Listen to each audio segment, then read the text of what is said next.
There we go. We're live. So kind of stole this idea from Brain Smasher and that community. They've been doing a live stream every Friday night, just kind of talking metal and talking about life in general, having fun. So we'll see where this goes. Sounds good to me. Yeah. Feel free to, if this works well, we can host on other channels just to get more views. Yeah. So I got people waiting in the wings for later. Like I said, anyone got anything they want to talk about? Because literally anything's on the table. Well, I've been going crazy during the quarantine. I can tell you that much for sure. Haven't we all, though? Oh, man. Like, I'd love to go out and skateboard sometime, but apparently that's not allowed. I mean, we're still allowed to go outside here. It's just you got to wear a mask and you got to stay 6 feet apart from people. That's the mask thing always makes me kind of amused because the virus, unless you're wearing like a really tight mask with like high grade medical whatever on it, the virus is going to get through it anyways. And I've seen people like have pictures of themselves with their gloves hanging out of their mouth trying to text on their phone. I'm like, that's not going to help you at all. Yeah, no, that's going to make things worse. Like, let's put something we just touched a million things in the mall with in our hands so that we can text. Great idea. People aren't the brightest. I like the one where people will be eating with their gloves on. That's gross. Yeah.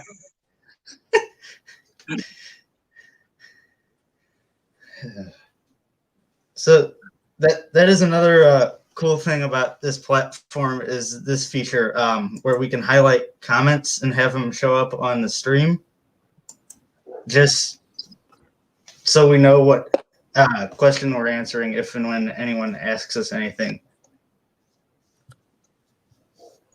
Nice. So is that like a super chat? No, it's like highlighting. I don't know if you can do super chats through the free version of StreamYard. I think you can when you run out of your free time that they give you. Oh, well, I don't mean like getting paid. I just mean like how the super chat, if someone sends a super chat, it like gets bigger and is more noticeable than everyone else's comments. Yeah, it's like that, except I have control over it. I can highlight anything for as long as I want to. And so can you if you have the StreamYard open on your phone. Well, I can't even reach my phone from here.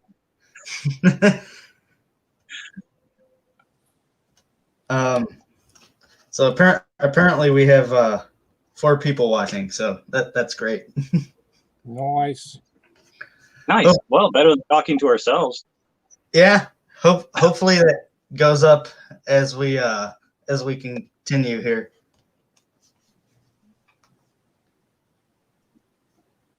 I might share this around in a few places here. See what we can do view-wise. Sure, sounds good. I'm noticing that. Matt, if you want to, you should do that too. Make sure people know. Yeah, I shared it to a couple people already. All right. We'll see what happens. I wasn't exactly sure how to do it on my end, but I did mention on my Instagram that we're streaming on StreamYard, so hopefully someone figures out how to do that. I don't know. Yeah. Honestly, I really do like this platform. It's super simple to use, as you saw on your end. Yeah, it seems easy enough. You just click on the link and give them your email, and there you go. Yeah, there's nothing to it. Honestly, I kind of like it a little bit better than Google Hangouts because there's other stuff you can add to it.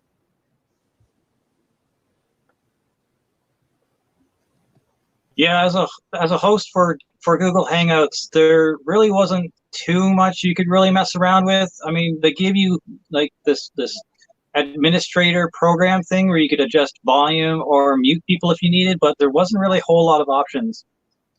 You don't really have that here. I mean, I can mute you if I want, and I can kick you out of the stream, but I'm not going to do that.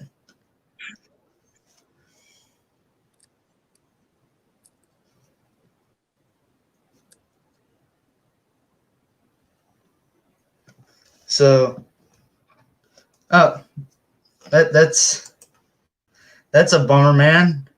It would have been great to have you, but we'll see who else we get. I saw the comment pop up. How's that working? Is that coming straight from YouTube or? Yeah, that's coming straight from YouTube because it shows the live chat on StreamYard as well. That's cool. Nice. Because with Google Hangouts, that was kind of the pain in the butt, is you had to have two windows open. Yep. But with this, you just have StreamYard and you can see everything. I feel like with Google Hangouts, having the two windows open kind of ate up your bit. Yeah. Like your Wi-Fi a bit, so it slowed down the stream. Like if you remember my old Sinister Sundays, they'd always be cutting in and out, and you'd be getting half of what I was saying. Yeah, this doesn't seem to do that. And it's a lot clearer. It does when you get like 6 people in. Because I noticed that with watching like last night, it was on Eric Bauer's channel. He had 6 people in there at all times, and it was really, really laggy. Oh shit!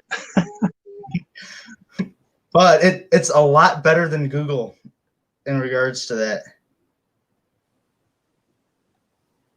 Seems so far.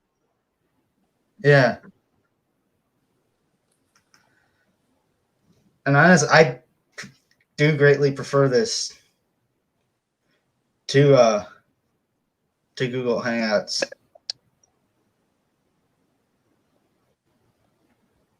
And the one thing that is kind of annoying that we don't really have control over is that little icon that says powered by StreamYard. But that's not a big deal. I'm sure it's probably just because we have the free version too. Yeah. If we had paid for it, I'm sure it'd go away. Yeah, you pay for it. You can make it go away, or you can make it your own logo. Nice. Yeah. But I don't really ever plan on paying for it. You'd really have to use it a lot to make it worth buying.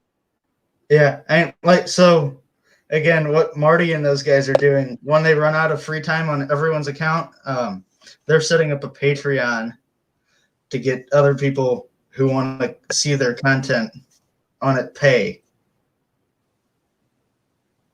which I thought was kind of a cool idea.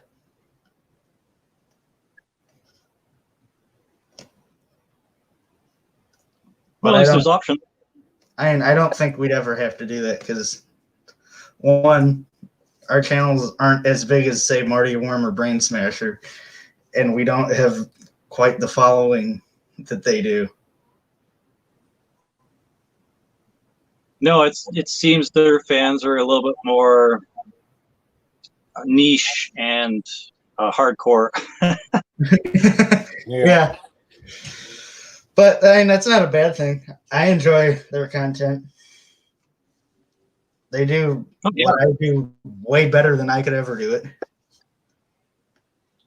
Yeah, both Brain Smasher and Marty Worms seem to be human encyclopedias when it comes to metal. So hats off to both of those dudes. Yeah, that and Ben's actually a friend of one of my neighbor's daughters.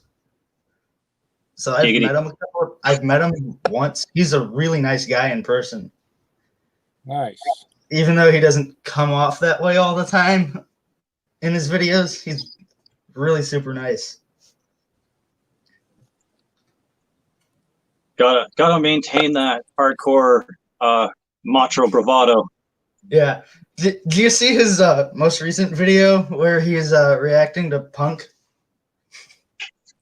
No, I somehow missed that one. He was. Yeah, I didn't see it either. I'll send it to you after. But he clicked on the song and you could see how visibly disappointed he was with it. It was quite hilarious. I'm sure that'll be a fun one to watch then. That's going to be cool. Yeah, and he being who he is, he was trying to make logical sense of it.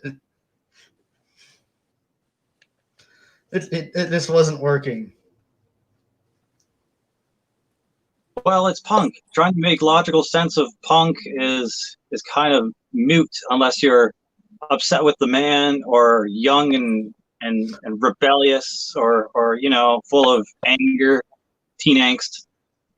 Right, but also he's said several times that he doesn't really understand punk. His idea of punk is like XTC in suburban lawns.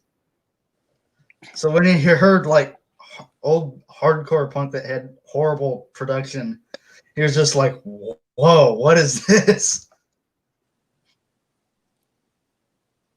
It's funny you say that because like I'm into a lot of punk, and most of the punk I do listen to on purpose and for fun is like shit production, or like maybe the band had $2,000 scraped together for production money and that was about it. Like I don't really listen to a bunch of punk that's got like super polished production on it. Yeah, but also, so he was the band, I forget the name of it, but the band that he was listening to was recommended because he likes more avant-garde weird stuff where it sounds almost like it's falling apart at times. And this did, and it just came, as well as it did for him, it came across to me as quite sloppy.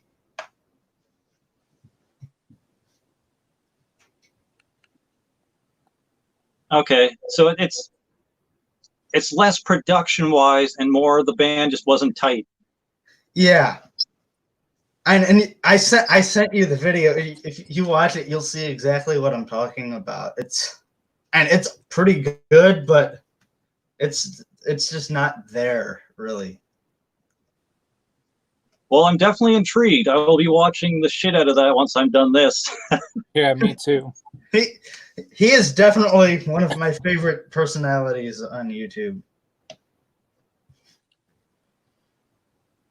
He's just an interesting character.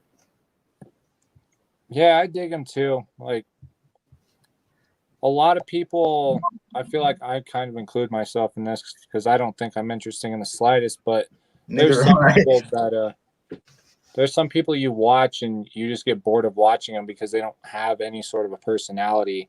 But Brain Smasher is one of those dudes that, you know, he could put out the shittiest video ever, but with his personality, you know, I definitely would watch it. And I'm sure a lot of other people would. Yeah. Did you see that live stream from a couple of weeks ago that was like 15 seconds long? I think I might have caught that, yeah. Of just his table. It was an accident, and it instantly had more views than any video on my channel. Harsh. That is harsh. Oh my god. Yeah. Well, and then later they were live for 8 hours. But we're not going to do that because I probably get tired. And my phone would probably die. I don't have it connected to anything, so it's just going. Well, we'll see how long we can go here. Yeah. So just forewarning, if my screen goes black for any reason, that it's not because I have a problem with the stream. It's just because my phone decided to give up the ghost. Yeah. So But speaking of other YouTubers, have either of you heard of Jason Hook? Yeah, I have. I think I might be subbed to him, but it's been a while since I've watched any of his stuff.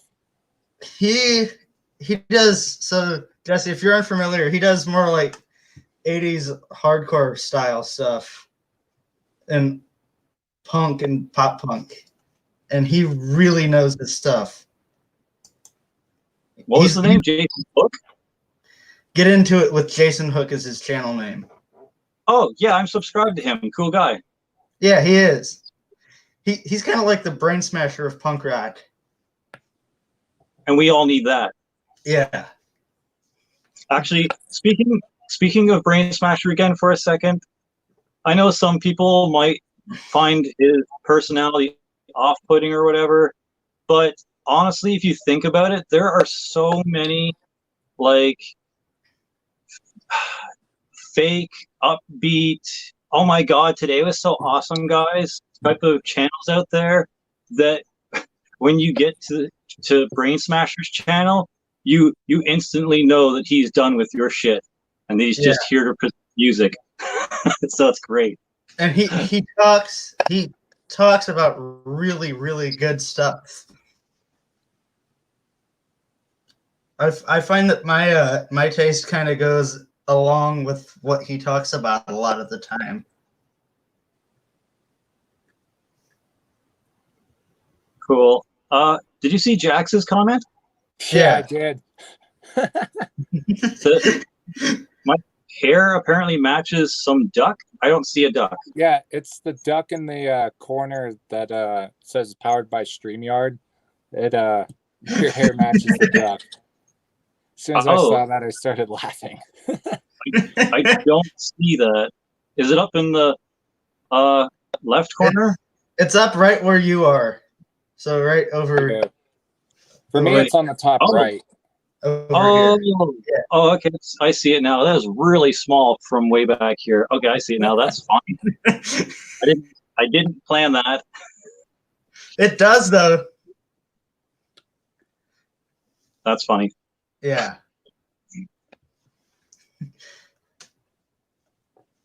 So, quick question popped into my head. What is your guys' preferred format when it comes to music? Well, when it comes to sound, probably record, but convenience, CD. But I kind of have a warm place in my heart now for tapes, just because it's like not only is it able to be portable if you have a Walkman, it's also the opposite of digital format. Why is my brain doing this to me? Analog. Thank you. It's portable analog. What else could you ask for? Yeah. For me, it's always been CDs. It's always been the cheaper one. And when I got into collecting music, tapes weren't as big. And the current car that I have doesn't have a aux input, so I have to listen to CDs. Or when I go to Denver or any other big city in Colorado, I just flip to the radio. But over the last couple of years, tapes have really been the sort of the go-to for me, because there's been a couple times where I've been tight on money, but I really want to release, and tape is always cheaper. So that and there is something about cassettes that has that again, like what Jesse was saying, that warm nostalgic feeling, that, and also because you can have some more like intimacy with the music because you can manipulate it and how it sounds more than you can a CD or a record. Yeah, that nostalgic thing too, that definitely hits it right on the head, because I grew up in that time where I had tapes right next to the CDs and DVDs, and VHS tapes next to DVDs also. So it was flip it from whatever channel on the TV to flip between VHS and DVD and hit one button on a boombox to go from CD to cassette. So Yeah. Also, like, there is something about having to flip an album over, whether it's vinyl or cassette. Definitely more of a hands-on experience for sure. Yeah, and also there's certain genres that just work really well on cassette, like atmospheric black metal or dungeon synth. I find are great on cassette. yeah, I feel like flipping it, whether it be the vinyl or tape, it means you're more into the music, because that means you have to stop whatever it is you were doing. Even if it was just laying on the floor doing nothing, you have to stop doing that to go flip it over to listen to the next thing. So I feel like you want to listen to the music more, as opposed to just flipping on a CD or flipping on Bandcamp, iTunes, or whatever, and just listening to the entire thing through. Yeah. Yeah, you definitely have to be a little bit more involved when it comes to analog. You can't just have it be a casual little thing you're doing while it happens in the background automatically. You have to be like, you have to be pretty dedicated to listening to that damn album. Yeah. Yeah. Especially with like 7 inches and 10 inches too, since you have to flip them more often. Yeah. Yeah. If you got about 7 inches in front of you that night, you know what you're going to be doing every 10 minutes. Yeah. 7 inches are annoying, but they're really cool at the end of the day as well. Hey, I don't mind 7 inches every now and then. Neither do I, even though I have like 4, but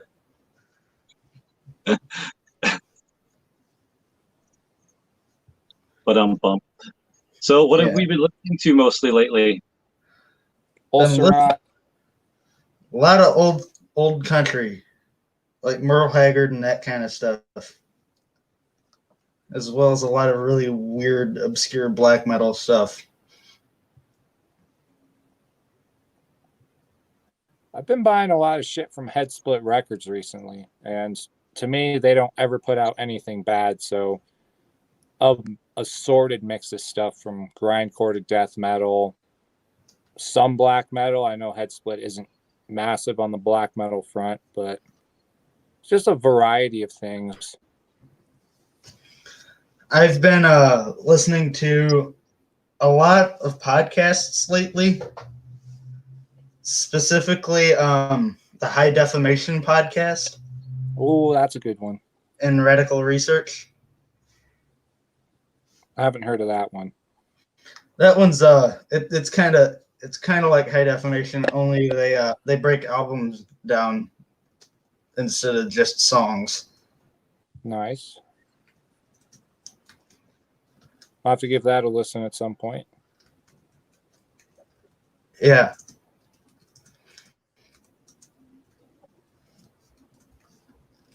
Yeah, I feel like podcasts are kind of coming back in popularity for some reason. I don't know quite why, but it just seems like every person who either has a like a vlog or a channel is now starting up their own podcast. I mean, I probably won't be doing that, but I found it interesting that it's kind of becoming the new thing to do now. Well, I think part of it's because nobody can go anywhere. Yeah. Bored out of their minds. I considered starting one for a while. I'd even dropped it in the Facebook chat, but I decided not to, because I really only wanted to do it by myself, and I got tired of listening to myself outside of my own videos, so I just decided not to do it. I can't stand to listen to myself talk, so that's the only reason I'd never do it. Same. I'd rather listen to nails on a chalkboard. Yeah.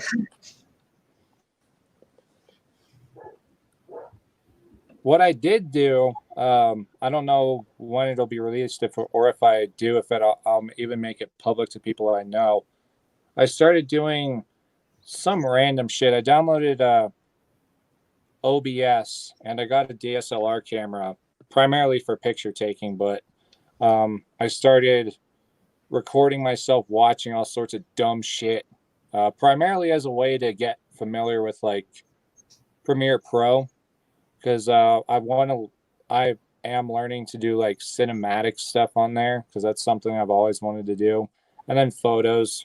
I've really gotten into taking like high quality pictures over the last couple of years.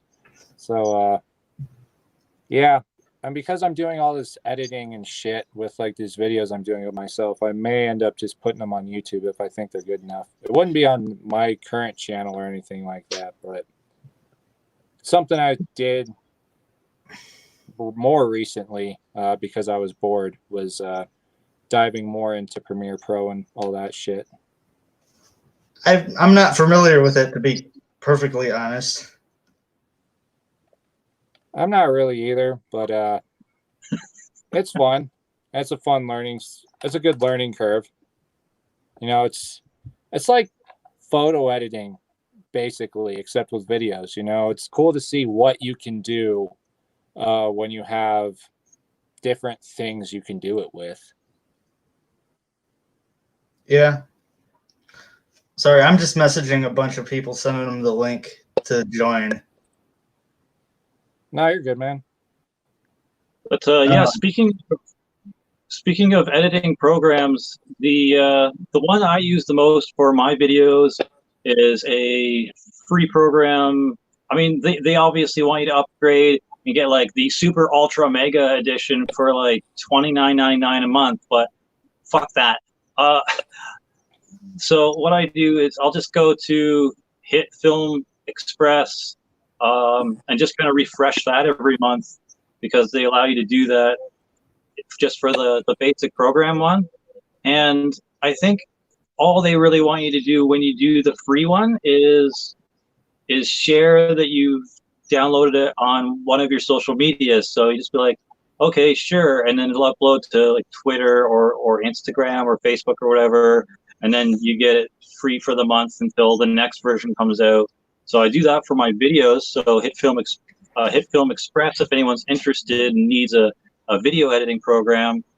And then recently, my friend Christy Bryan, who did some cell shading coloring for some of my art, she told me about this program called GIMP, and it's basically a free Photoshop minus a couple of fancy, you know, doodads on the program. And I can pretty much do whatever most people can do on Photoshop on GIMP now. So I'm really thankful for learning how to do that. So if you want like basically Photoshop for free, just download the GIMP program. It has a funny name, but it works well. I'll definitely be looking into both of those because I Same. very obviously don't edit my videos, and I'm sure it shows.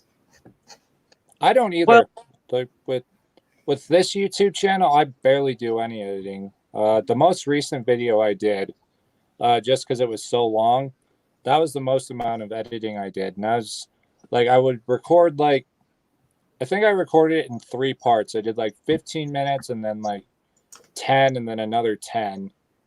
And then I had trimmed it down to make it flow better. But that's the extent of the editing that I do on videos for my channel, just basically trimming it down. Yeah. And if either of you watch, you want it, Jax. if either of you watched my last video, there's like a minute where I'm not even on screen because I'm looking back in the collection. Yeah, Nick's like, sorry guys, I got shit to do, peace, and then runs off a screen. You're like, wait, it's the middle of the video, come back.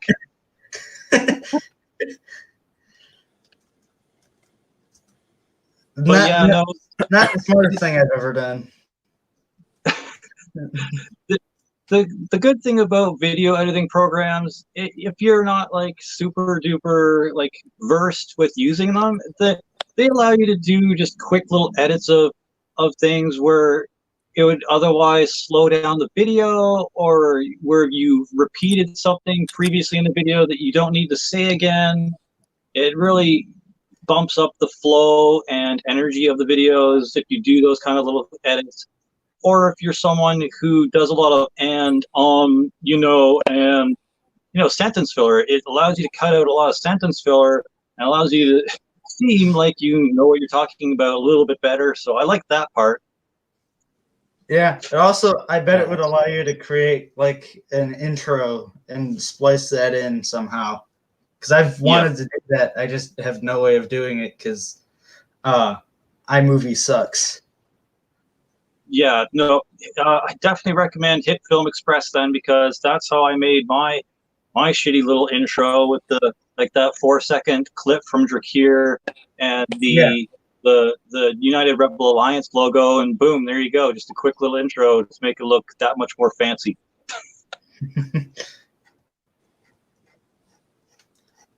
And it works. We all like that intro. It's become very familiar. Well, thank you. I appreciate that. Yeah. Trying to get Marty Worm in here, but he's not being responsive. He's got worm things to do. Yeah. Hey, digging a hole. It was wow. Hope he doesn't watch that. Rip Marty. Yeah. He's another character. Yeah, you can tell he uploaded that funny moments video to his channel. Not that was fan made. Someone made that and he uploaded it to him. Oh wow!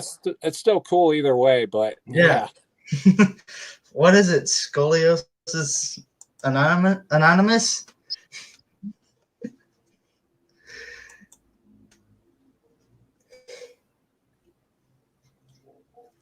Yeah, Jax just popped up saying that she also uses iMovie. So once again, if you want something that can do a little bit more,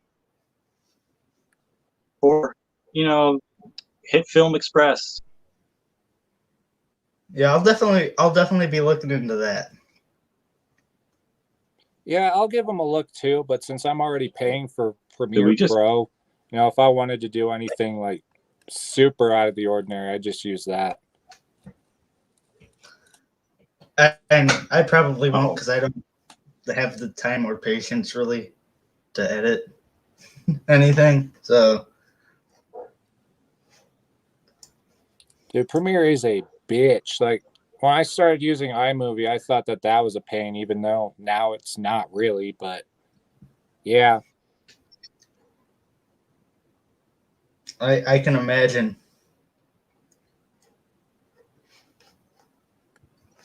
That, and I'm also not very good with computers, so that has a lot to do with why I don't edit. We're gonna see if we can get Stefan Goldberg in here real quick. All right. If that's cool with everyone. Yeah, I'm down.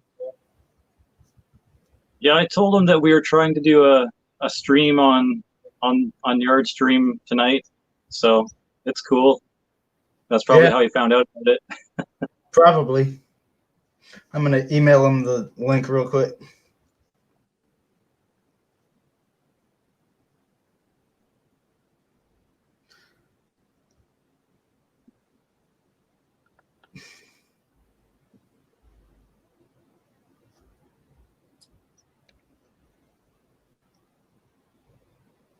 Yeah, so for anyone who feels like I'm way too far away, I apologize. I'm trying to try out my new cell phone tripod I got today.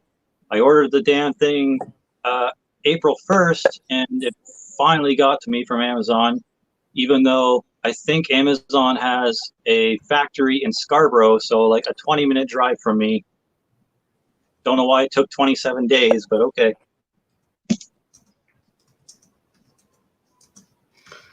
Be interesting to see how this works with more than just us in here. So far, it seems to be going pretty smooth. Haven't heard any complaints from anyone in the comments. I think I briefly went offline for a second and then popped back in, but yeah, other than that, not bad. Yeah, I mean, if this was what's it called, Google Hangouts, we would have had like 30 problems already. Yep. So I'm kind of glad that's gone and we don't have to deal with that anymore. Yeah, thank you, Nick, for finding this program. There's a save. Yeah, hopefully this allows us to kind of bring back our Sinister Sundays, or just doing this because this is fun. Yeah, it seems to be working like way better than what Google Hangouts used to. I mean, like I said before, granted, with the free, oh, Jason's in the chat. It only, even though we only get 25 free hours, that's still pretty good. And if people really, really like this, we can always set up some sort of donation thing to get more. 45 free hours, that's pretty good. Yeah. I mean, if we went off the Sinister Sunday stream, those were right around 2 hours at most. So yeah, that's quite a bit of streams we could do if we keep it at about 2 hours. Yeah. Every other Saturday or Sunday for 2 hours, you're probably going to be. Jason's warning us about our hours. They've been eating through them real fast with their streams. The past 2 weeks, it's been over 6 hours. Well, I was just saying that our usual every other Saturday or Sunday for only 2 hours would probably last quite a while.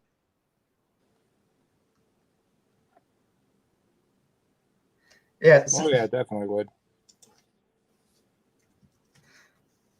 Hopefully, we can get more people into the rebellion if we continue doing this, so we have more hosts. I think personally, I think Jason would be a good addition to the alliance. Yeah, for sure. We definitely need more punk enthusiasts in the team. It would just broaden our audience that much more. Oh yeah, and that's always a good thing. Cheers to that.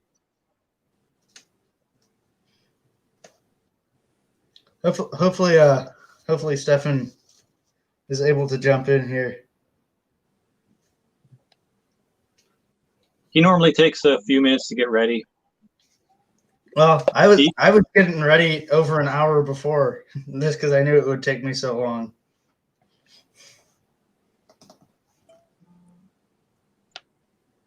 Yeah, people don't really understand how long it takes to set up for these live streams sometimes. You think you're ready, then you're like, oh, fuck, I forgot these, 8 other things I needed to do first. Yeah, I forgot to get my drinks or whatever. Or you're like, the even more embarrassing ones, like you're just about ready to start, going live, and you're like, I got to take a shit. Yeah.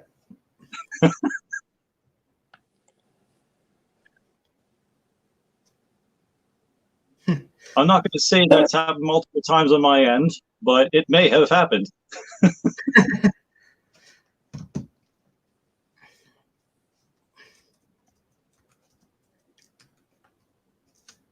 Marty is currently responding, so we'll see where that goes.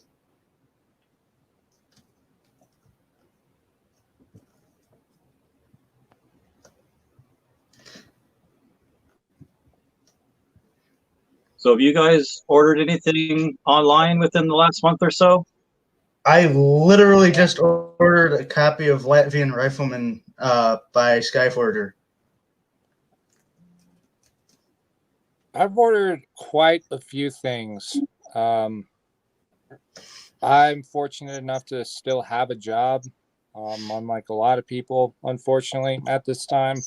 So the only significant delays there's been has been stuff with Amazon. You know, when I order from Head Split or Dark Descent or $20 spent anywhere else, you know, it still gets here about the average amount of time it's supposed to. You know, it's just, I guess for a company as big as like Amazon or something, you know, especially There's since stuff they've said that they're prioritizing, you know, what's up, man?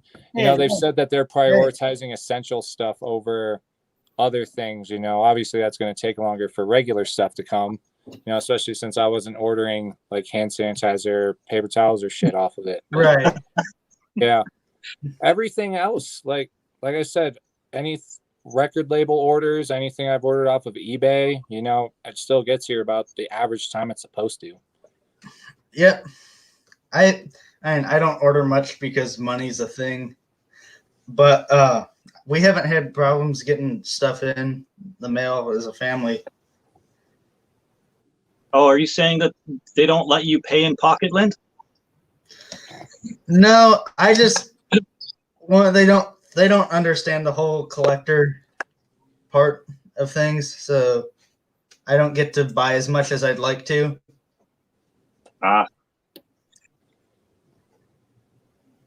Anyway, Stefan, how you been doing? Oh, I've been doing good. Just keeping myself busy by listening to a lot of albums and watching a lot of TV. And let's just say when it comes to black metal and death metal, I've been listening to that shit hard. Same.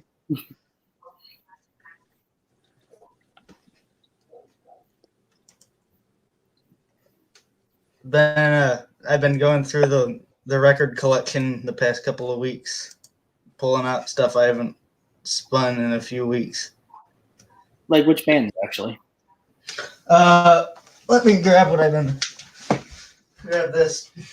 This has been past couple of days. Been spinning some Demon Sea. Nice. Stuff in that thing. Nice. I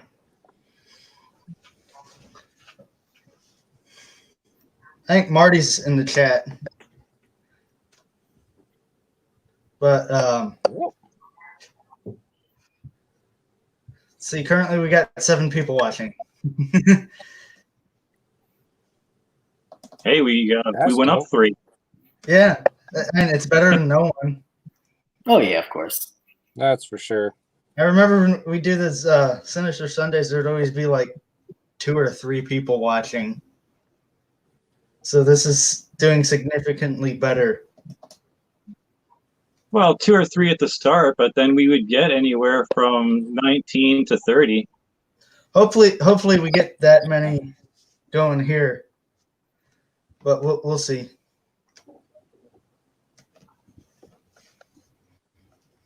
Yeah, it's funny because. Go ahead. There's Marty.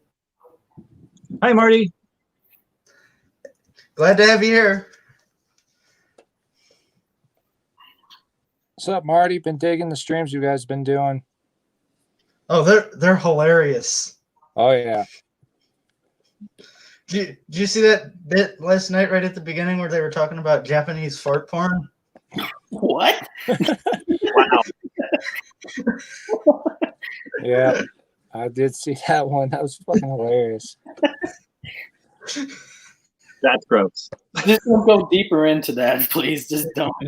We're not doing that. Trying to keep it family friendly, but I had to bring that up.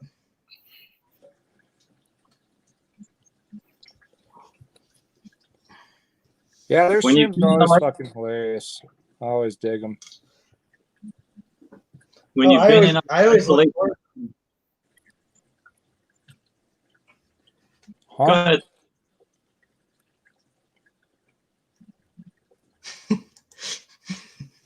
Oh, Jesus Christ.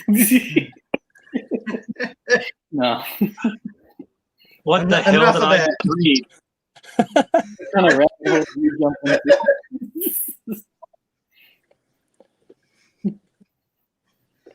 Yeah. When The you've been in deeper, the more isolation for too delicious. long.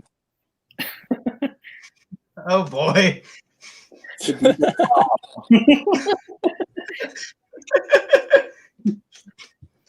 Uh, Wow. The chat gonna turn into the Fluids Instagram account? What the hell? Hope not.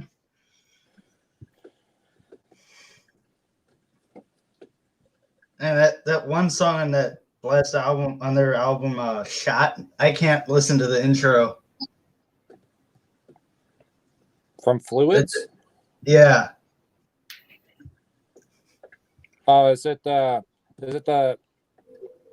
song Shot where the guy's getting killed by police officers? Yeah, I can't listen to that part of the song. The one thing I can't do with that is I can listen to the song like completely through. I can't bring myself to watch the video, despite the fact that I've definitely seen worse things than a police shooting. I just can't bring myself to watch that video. That's because that guy probably didn't do anything. Oh, I know he didn't do anything. The courts proved that. Right. But something about police being involved just fucks with you even more. Yeah. I'm excited for Fluid's new album though. It comes out next Friday. Also, Warbringer also came out with a new album recently. Yeah, I haven't listened to that yet. Me neither. I need to give that a listen. But to be honest, I didn't really listen to the last one either. Just a couple of songs here and there. I've only listened to "Woe to the Vanquish" and one other one. That's the only album I've listened to, and in my opinion, it's kind of meh. It doesn't. Thrash the past couple of years hasn't really done much for me. I've been mostly going on Death and Black really the past few months. Yeah, that's been me too.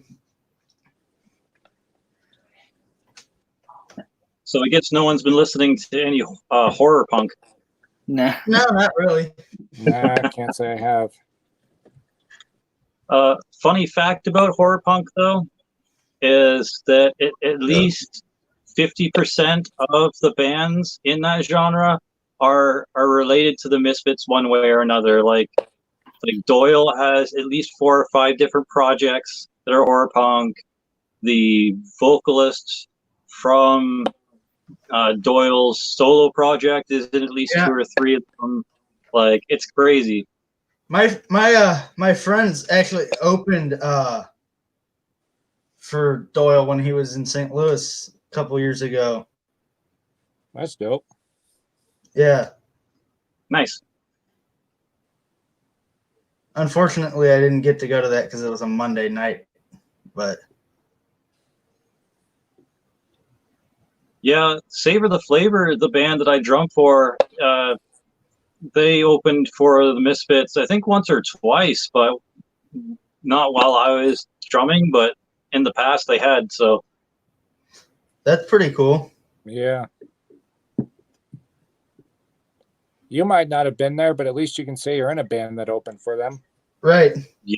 How many people get to say that? Not many. So I wonder if I could say that I vicariously opened up for the Misfits. Oh, I think you definitely can. Yeah. I can see that happen. I think that's totally legitimate. That's okay. I can say I legitimately opened up for Anal Nathrak when I was in Diaphasia for their first North American tour. Oh, that's cool. Yeah, I don't know if it was one of their guitarists, their cab blew the head, so they had to borrow my head that I was using that show for the show. So like we got to help out Anal Nathrak on their first American tour, which is awesome. That's pretty cool. Yeah, that's dope. So there's this venue here called Fubar, and they always put on like 5 or 6 opening acts on every show from the local area. Bands that normally play like maybe once a year. They get so like I saw Origin right before everything got closed, and it was a 4-band tour, but I wound up seeing 7 bands that night. What kind of bands did they see? It was a lot of so it was Origin band. So it was a lot of bands kind of in the slammy end of death metal, stuff that I normally don't listen to. I would listen to a slam. I find slam kind of to be boring sometimes, but that's just me. Yeah, it's okay. Everyone has their own opinion on what genres they think is good. Yeah. I'm going towards more the old school stuff basically now these days, like old demos and stuff. Yeah. If you want some really good demos, follow Ken's Death Metal Crypt on YouTube. Where do you think I get my demos from? Oh, he's awesome. Just gonna tell you that. That's where I've been. Ken's great. Yeah, I'm kind of wanting to like write to him and ask for an interview with him. Actually, I need to talk to him. Oh, totally. He'd do it. He'd do it. I know he'd do it 100%. Oh yeah, like, I want to be able to talk with him. Actually, I have so much I want to talk to him about and everything. So that's something I just thought of right now. Actually, I'm thinking about doing that. It'd be kind of cool to see someone interview him because I don't know many people that interview YouTubers, really. I've been trying to find more actually, but I've just been like I've been having a hard time with my Wi-Fi sometimes when it comes to like uploading new videos. I don't know what's going on lately. I have 5 videos that are already all done and edited up, and I haven't posted them for a while now. I'm seeing if I can get Zane Dillinger in here because he wants to join. If that's all right. Oh yeah. Yeah, I'm cool with that. Oh yeah, for sure, no doubt. Just trying to have a group of people to talk with because we all got fuck all to do tonight. I'm not even doing anything that important, so. Oh, by the way, Jesse, I always love that rotting Christ flag in the behind you. Going over here? Yep. Yeah. Big fan of those guys. I think my favorite flag is the immortal flag that Izak gave me. Oh yeah, I seen that one in a couple of your videos. The one with the what was it called again? I definitely know what it was called. It was something of like darkness or something like that. The Demons of Metal flag. Oh, the Demons of Metal. Yeah, I was trying to find a T-shirt of that, but I couldn't find it. I think they're on Amazon for like $5 probably. That's not bad. No, it's probably more than that with shipping, but it is what it is. Oh yeah, I'm still waiting for a package to come, but it hasn't come yet. That's the other annoying thing that Amazon's doing right now is they're only shipping essentials. No, it's actually it's not on Amazon. I tried to order a set of drumsticks because I left mine at school and I needed them for online band class. But they were like, sorry, we can't ship this. Oh, it depends on what it is, because I've ordered some stuff that's considered non-essential, and it's gotten here. It's taken a couple weeks, but it's gotten here. Like, how many weeks does it take, actually? Do you know? I think probably was like a little less than 2, like 11 or 12 days. I had ordered, it was at the beginning of April, I had ordered like a light, another beanie,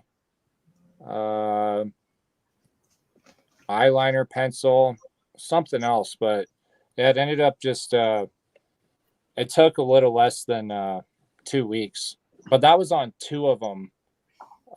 2 of them had shipped and got there a little less than 2 weeks. One of them, I think it might have shipped from someone who was going through Amazon, so Amazon wasn't really shipping it. And that one took almost 3 weeks. But I'd ordered something on Wednesday, and it got here yesterday. So, oh, that's damn. Good. Like the package I'm waiting for is from Hell's Headbangers. I mean, that'll probably take a while just because there's so much going through the mail currently. Yeah, it is. Shit being closed. It says that it's still in it's saying that it's still in transit and it's still on April 18th and it hasn't changed yet. So we ordered something from eBay that was in just down in Arnold, Missouri, and it went all the way up to Traverse City, Michigan, and then came to St. Louis. What the hell? Yeah. Why? I've had that happen with UPS for some reason. I ordered something, it was shipping from New York and ended up in LA or San Diego, one of them, and then came back to Colorado. That is not efficient fuel. No. It's really weird the way they route some of their stuff. A lot of it seems really counterintuitive. Also, are any of you guys into grindcore? Kind of, not much. No, because they came out with this. I saw that they have like this new documentary that's out called "Slave to the Grind." Yeah, I watched it.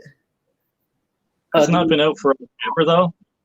Oh yeah, because I saw like an article I think somewhere that said that it was just released in this year, but I think it was made like somewhere long ago. Weird, because I could have sworn I seen a Slave to the Grind documentary like, oh god, like 10 years ago, back when I was getting into like harder stuff. So there's a new one out that came out like 2-3 years ago, and they just recently uploaded it for free on YouTube. Oh yeah, that's the one. Yes. Oh, I'm gonna have to give that a watch because I'm not into grindcore as much as something like death metal, but I do listen to it from time to time. It's decent, and it talks a lot about bigger names like Nazem and Napalm Death. It touches on bands like Anal Cunt briefly. I haven't had a chance to watch it. I've been procrastinating too much on that. I watched it because I was bored one day, and honestly, if you ask me, it's not really worth it. Yeah, for me, I would rather prefer like a new death metal or black metal documentary. They are working. They are working on a documentary called The Growl, and I'm super excited for that. Yeah, that's something I'm really hyped about. I've seen the trailer and everything. I'm looking forward to it. Yeah, it's the guy from the Banger TV. Oh yeah, Sam Dunn. Yeah, I like his stuff. Well, I don't know if it's Sam Dunn, but I know it's a guy that was featured on one of the Banger TV episodes, and he was going on about the Growl. He's like the guy with like the mustache and like yeah. You mean Daniel Decay? Is that what his name is? Yeah, I think that's his name. Then sure, that guy.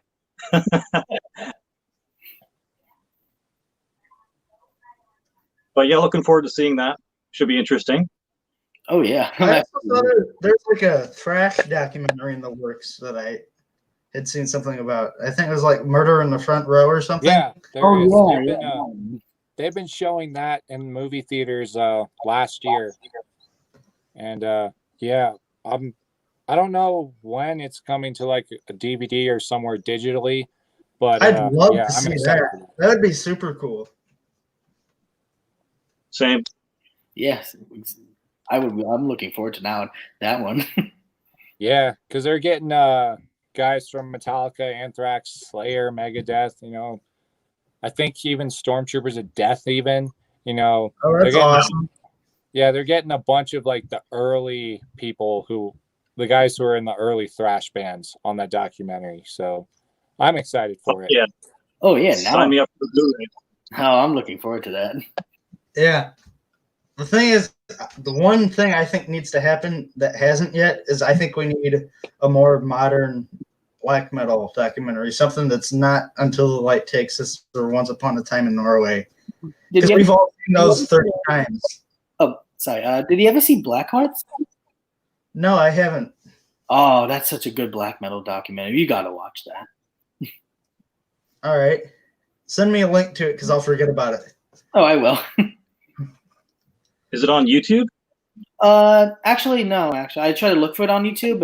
You can find it if you have Amazon Prime. It's actually a Prime. we're signed into our friend's Amazon Prime on our TV. I might watch that tonight after we're done here. Oh, you're gonna love it. The bands that are featured on there, I got into them very quickly, and I was like, wow, this is some good stuff. I've listened to I'm not gonna spoil a few because I don't want to spoil anything. Because I want you to see for yourself. But let me just tell you that there's a few black metal bands in there that you should check out after you're done watching it because they're totally worth listening to. If you're interested in Finnish black metal at all, I'm gonna send you a link to a really cool Finnish documentary. Oh, I'll check it out. I'm looking for more things to check out at the moment. Anything that has to do with death or black. I'm always looking for new music, no matter what genre.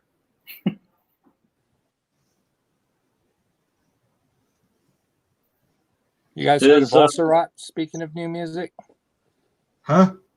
You guys heard of Ulcerot? Speaking of new music, no. Highly recommend it. I got the 7-inch right here. 7 inches sold out, but you can get the tape through Extremely Rotten Productions. It's Nekaratu. It's technically a demo. It's only 2 songs, but it's got members of Undergang and Pissgrave. Awesome. That looks and that's nice. Imagine if those 2 bands fucked in a pile of mud. That is what this sounds like. God damn. It's got Dave Mikkelsen from Undergang, who's also in Frenolith and Hyperdontia. He's in there. Tim from Pissgrave, and I forget the other 2 which bands they're in. But what I really like about it is it's got Tim's vocals more than Dave's vocals, and I think that makes it sound badass. So yeah, definitely. I can imagine. What was that? I said I can imagine. Yeah. Matt, have you heard of this band called Mangled Torsos? No, can't say I have. So they're a German death metal band, but they kind of have that real muddy, almost slammy sound, but it's not. They mix in really cool ethereal sounding acoustic passages that work real well. Nice. Found out about that through High Defamation. I must have either listened over it or didn't listen to that episode. Hit me with a link so I don't forget about them. I'll send it to you right now. Cool. And also, Matt, send me the link of Also Rock because I definitely want to hear that. Send that to me as well. I want to check that out too. Oh, same here. I like to hear exactly what it sounds like. Stefan, I emailed you the link to that documentary. Oh, thanks, dude. I'll definitely check it out. Actually, probably tomorrow. I'll check it out tomorrow. It's in Finnish, so you got to watch it with subtitles, but that's not a big deal. Oh no, that's fine with me. When it comes to me with subtitles, I can read it pretty quickly. Yeah. Back in my heyday, I used to watch a lot of anime, so subtitles are so easy for me to read now. I actually kind of almost prefer it because it makes you focus. Yeah, sometimes I even miss things. Sometimes I have to go back, and I hate that sometimes. And some of the most brutal horror movies are in subtitles too, so. Well, yeah, but it's fine. At least it's good. Yep. That's all that matters. Yeah. I'm sending you that link now, Matt. Cool. I don't know what happened. I don't know what happened with Kevin. He might jump in later. What were you saying, Jesse? Oh, I was just going to ask if you guys, or any of you guys, got the latest Metalhead box because it came with the movie Heavy Trip. And I was wondering if any of you guys seen it yet. I didn't get the box because I'm broke, but I would love to find a rip of Heavy Trip somewhere if I can. You can find that on Amazon Prime. Oh, nice, cool. Because I got the box. I've seen that movie like 3 times already, and it's really good. Nice. When did that come out? But I haven't seen it yet. Oh, I highly suggest it. It's in subtitles though, but it's definitely worth it. Have any of you seen the Finnish, no, the Icelandic movie Metalhead? Oh yes. Malm House? No. That's a great movie. Oh, I love that. Like just like that, just like Heavy Trip. I saw it 3 times. Nice. Because I was watching. Would you say, What was would that? you say? Oh, Sorry, I was just going to say. Would you say that Heavy Trip is better or worse than Malm House?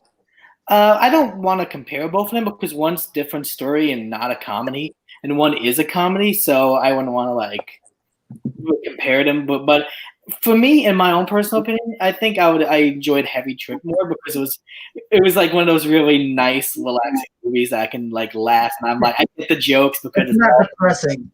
no, it's like I get the jokes and I'm like this is fun, this is funny, I'm enjoying this. This is such a good time. Yeah, fair enough. I guess Heavy Trip would probably be more of like a more high octane, more entertaining kind of film, whereas Malm House or Metalhead is more of like an introspective kind of not depressing, but kind of more of a downer look into a metalhead's life. Yeah, exactly. So- Like I'm not going to spoil the movie for anyone who hasn't seen it, but it does have a little bit of a depressing plot story actually, and but later on in the movie you see how it progresses, and you feel very good at the ending actually, and I really enjoyed it. I didn't really, when I watched Mom House, I didn't really get so much that it was about metal as like what Heavy Trip sounds like it is.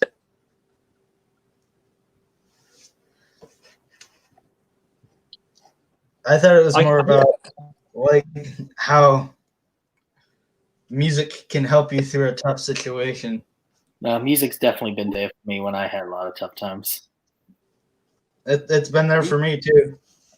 Same. I have a feeling that Heavy Trip is probably going to be more like Detroit Rock City. Yeah. Let's just say you're going to have a fun time laughing a lot in the movie. Let me just tell you that. I can imagine. There's someone wearing corpse paint on the front of the cover. Does that have anything to do with the actual movie at all, or? Yes, it does. Yeah. Yep. Okay. But you figure out what happens. I'm not going to say. Okay, I was hoping it wasn't going to be like cult kid bait. Nah. Because those kind of movies suck. Oh, by the way, speaking of like corpse paint and black metal, have you guys seen Lords of Chaos? Yes, I have it. Yeah, same here. Actually, a fun fact is I actually bought Jesse a copy. Yep. I owe Stefan thanks for the copy that I own. So, cheers, bud. Thanks, dude. Got mine through the Metalhead box. Same. That was kind of the best box just because of that movie, because I wanted it because I had ripped it from the internet. Well, first time I got it. Dealing with my flash drive. So Nick was basically happy he got it because he wasn't going to spend money on it. Yeah. Yeah. Pretty much. I do that with a lot of things. Well, you know what they say, legally download it like everyone else. Yeah. There's the movie drive. Ah, nice. Like, let me think what I was gonna say. Like, what were the overall thoughts on it? Was there things that you didn't like, or there was some things that were like, oh, okay, this can't be true? I think it's a good movie if you go into it knowing that there is a lot of fiction. Oh yeah. In it. Yeah. If you go into it expecting fact, you're gonna be disappointed. Yeah. Well, considering the front says based on truth and lies, Right. You think it's all going to be true, then that's kind of on you, not the movie makers. They made it for entertainment purposes. Right. So. And a lot of people who have watched it and given it a negative review must have not seen that part of the movie. Probably. They probably Or did. just ignored it. Yeah, it's probably Or like just elitists. Yeah. Yeah. You know, they want everything to be exactly accurate, and then they see one thing and they're like, "Oh, this is not what it should be. Why are they portraying it?" Just enjoy the movie without and understand that some parts are fictional and not the actual thing. There is such thing as entertainment. Yeah, There exactly. always And one thing has to be fact all the time. Oh yeah, no. And one thing I knew when I was watching this, I was like, it's a Hollywood movie. It's gonna have some Hollywood elements, so expect that. I think it's a great movie if you go into it knowing that. Oh yeah, I loved it. I saw it. I saw it like first time by myself, and second time so one of my other friends, and then one other time I just wanted to watch it again because I just fell in love with it so badly. It's a great movie. Oh yeah, I can tell you that for sure. I've like to just the whole aspect of the film. Like even though I know something, like I said, like some things aren't actually legit, like accurate, but I still like watching it, being like, this is as far as we'll probably get to any black metal movie being like actually made in Hollywood. Right, and that's what's cool about it. Oh yeah. I guarantee that half of the negative reviews is just 2,000 Varg's stock puppet accounts. Probably. I guarantee it is. I'm still upset that they took his YouTube channel down. Yeah, I saw that. I was like, what? Nah. Some of his stuff was just so crazy. I only watched his channel for black metal stuff when he was talking about his stories. Everything else, I was like, nah, nope. Oh my god, the man is an idiot, but he's able to sell garbage so well. His channel was a gold mine for entertainment, though. Oh, it really was. Definitely was. Actually, some videos of his are still archived. I know there was a guy who uploaded them all in like a 77-hour long video, but I think that got pulled. It probably has. That's a long hour, 77. I wonder how that download actually went. Besides, I would never want to watch that much Varg. 77 hours? Nah. Maybe 20 minutes or 10 minutes. That's it. Yeah, that's about all. Oh, sorry. What did you say, Jesse? Oh, I was just joking. I said you'd start your own cult by the end of it. Oh yeah, for Pretty sure. much.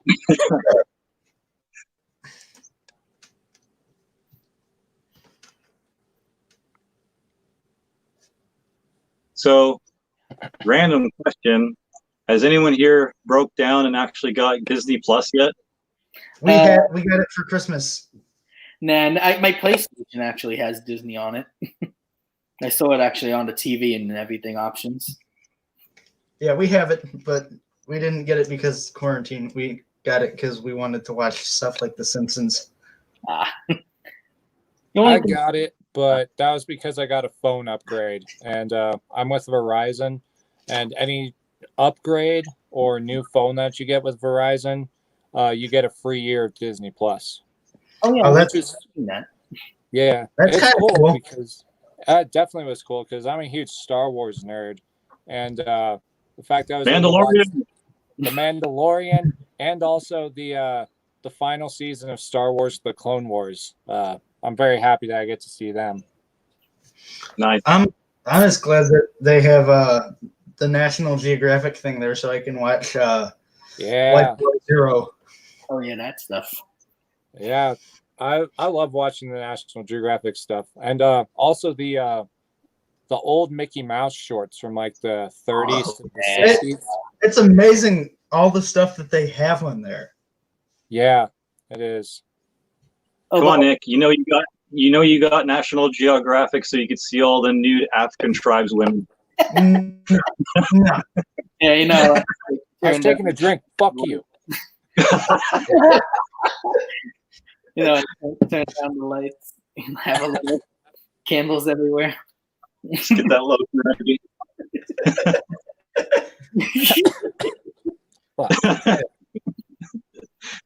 Oh, by the way, actually, one thing I want to tell you guys, since before we were talking about Lords of Chaos and stuff, there's a website I found that I think you guys might be pretty interested in. If you go on this website called Morbid Mayhem and More, you will find pictures and literally a lot of articles and stuff about the black metal scene that you probably have never seen before. Is it like Black Circle related or? Somewhere like that, but it shows more flyers of like mayhem more stuff about Varg and the Helveto record shop, and more stuff about like also mayhem throughout the years. It's like that, like unseen photos that were never put in books or on documentaries before. That's kind of cool. Oh yeah, Is no, it? I was saying. Well, I was just gonna ask: is it official or is it a fan site or? It is, and I think it is official because Necro Butcher is actually like on the side of the website. So I think maybe that could confirm it's true because it's showing that it's a lot of pictures being shown by certain people. I think in the black metal. I think I'd heard him talk about that at one point. I'm not sure though. If it's hosted by Necro Butcher, that's pretty awesome. I think it is. Yeah. That would be cool. Oh yeah, no, I highly suggest you actually checking out if you're interested. I've seen a lot of things on that site I never knew actually was like. I was like, these pictures, I've never seen them before until I just saw that, and I was like, that is really an eye opener. Stuff is like, I've seen some shit. My neighbor ran into Necro Butcher at our local record store a couple of years back when they were in the U.S. Oh, sweet. Well, I was actually planning. I was planning this year. Actually, now since the quarantine happened, but we were actually planning. I was planning to go to Norway this year. That would have been cool. Yeah, actually, I was planning to go so I can see all like the places from the black metal scene that everyone talks about, like the store and some locations and other parts of the country where I want to see, because I really want to go to Norway to see exactly. I'd love to go at some point, but that's not happening anytime soon. Maybe one day in the future. You never know. Yeah, if I have enough money ever.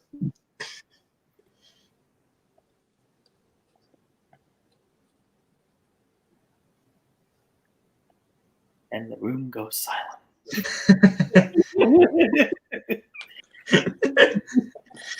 Like Silent Hill. So back to the Brain Smasher topic from earlier. Matt, were you watching the one that they did on his channel from a couple weeks ago, where he was drinking that bottle of rock rye? Probably, yeah. Did you see the point where he was like, "Here's entertainment, and this is me"?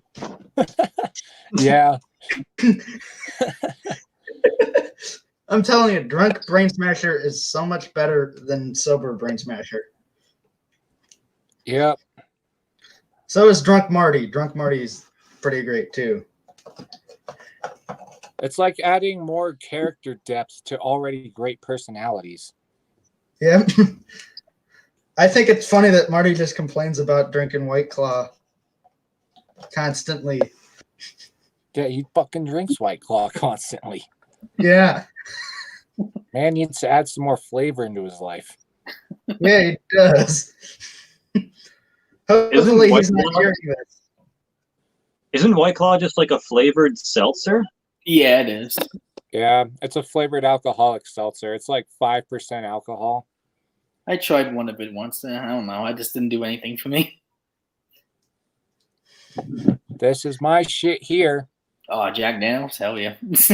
Just whiskey in general. Jack Daniels is my go-to, but if I want to get any sort of buzz or just flat out fucking wasted, it's always whiskey. Works. I want to do it. I want to get it quick, and I want to pass the fuck out.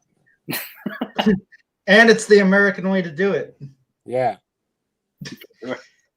I got a whiskey cabinet. I'm up to like 40 different whiskeys now.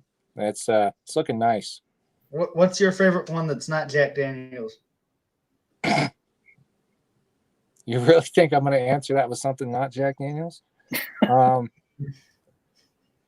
guess it's this one called Uncle Nearest.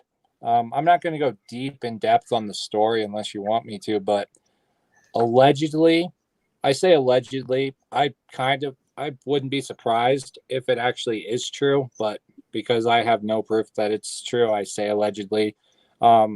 Jack Daniels was taught how to make whiskey by a slave which not surprising. He grew up in Tennessee in the 1800s, so Right. white people were stealing shit from black people all the time. And they still do.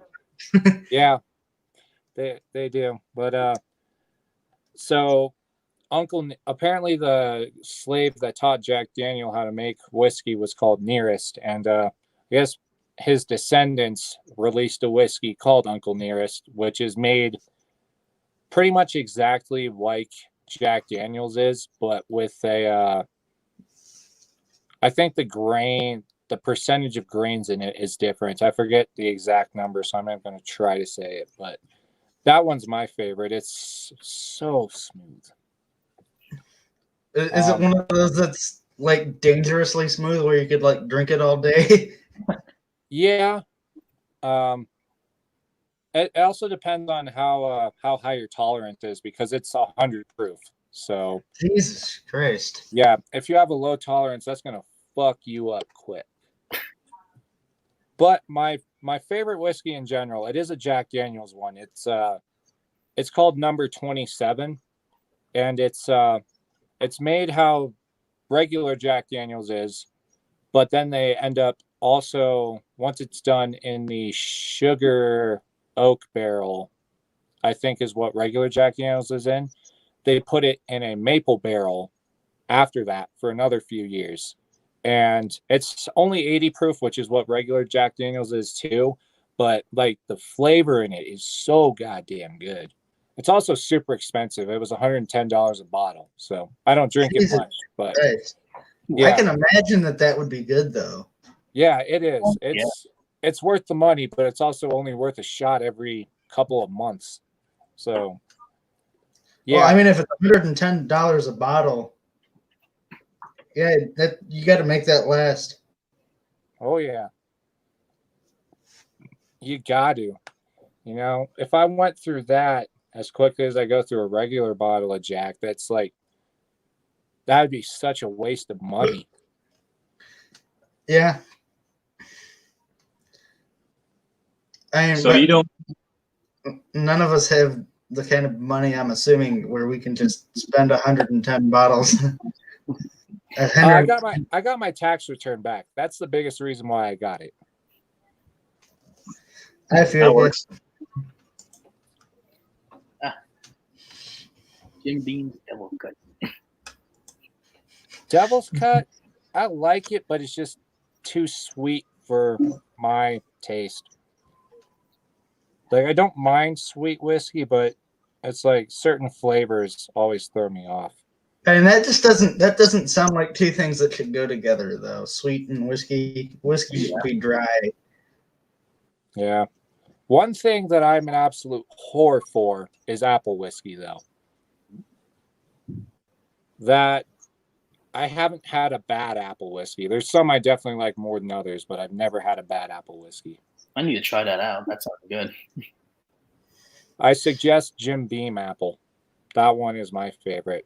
Jack made an apple too, but Jack's is so much sweeter than Jim Beam's, and I just prefer Jim Beam's over Jack. Crown Royal apple isn't bad either. I'd say Jim Beam or Crown Royal. Those are the two apples you try first. We'll do. Brain Smasher's live. I just got the notification. If he's still live when we're done here, I'm jumping on that. So Matt, archive. What's up? Oh, I was just going to ask, if you had to choose between Crown Royal and Jameson, what would it be? Gun in my head. Fuck them both. I guess it depends on the Crown Royal, because regular Crown Royal I think is fucking disgusting. I don't like it at all. But like I just said, apple Crown Royal, pretty bomb. Is that Brain Smasher's stream? Yeah, it's him and Marty. Cool. Yeah, I got the notification for it too. But I guess to make it fair, if we're going straight whiskey to straight whiskey, it'd be extremely difficult for me to choose, because Jameson just tastes super watered down to me, and I don't like it for that reason. And then with regular Crown Royal, the flavor to me just doesn't taste that great. I guess if I couldn't shoot myself in the head, it would probably be Crown Royal. Fair enough.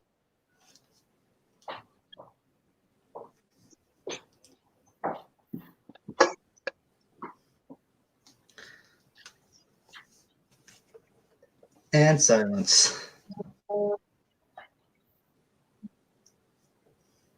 So, are you guys following what's going on with Marvel lately? No, I've never really followed it closely. I like a few of the movies, but All that's of their about it. films, all of their films have been pushed back like 8 years, or not 8 years, but like 8 months from their original schedules.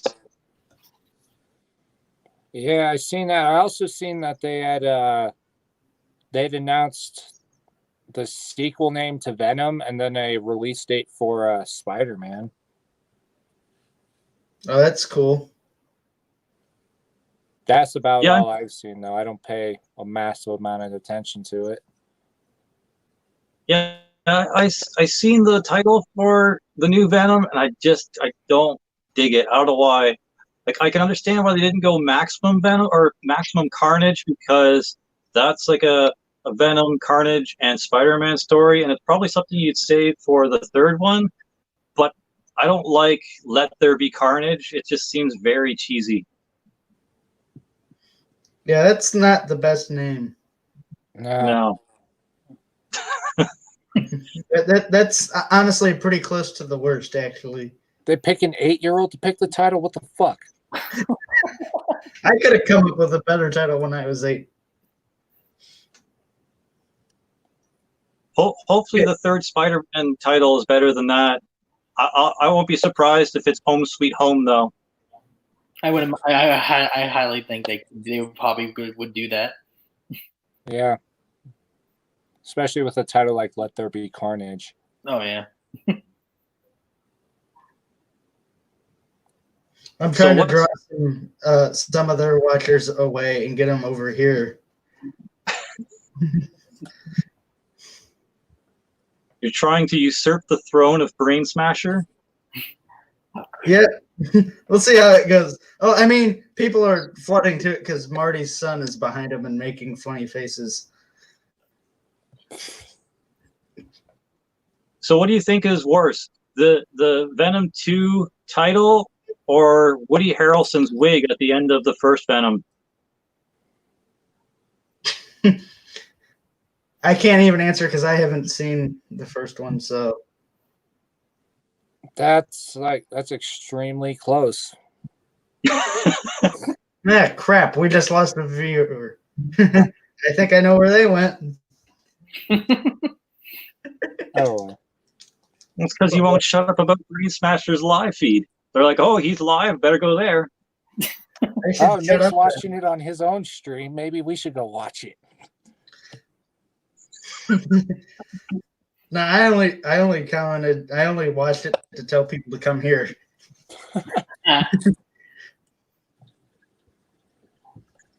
Knowing those two, they'll probably be live for quite a while. So Yeah, they'll be live for at least a couple of hours. yeah. Oh, Matt, what did you think of the new Green Day? Better than I thought it'd be. But that's Talk about a terrible title. Father of all talk about a terrible album cover. Jesus Christ. Yeah. Good God. It was better than I thought it would be, but that's still not saying it's great.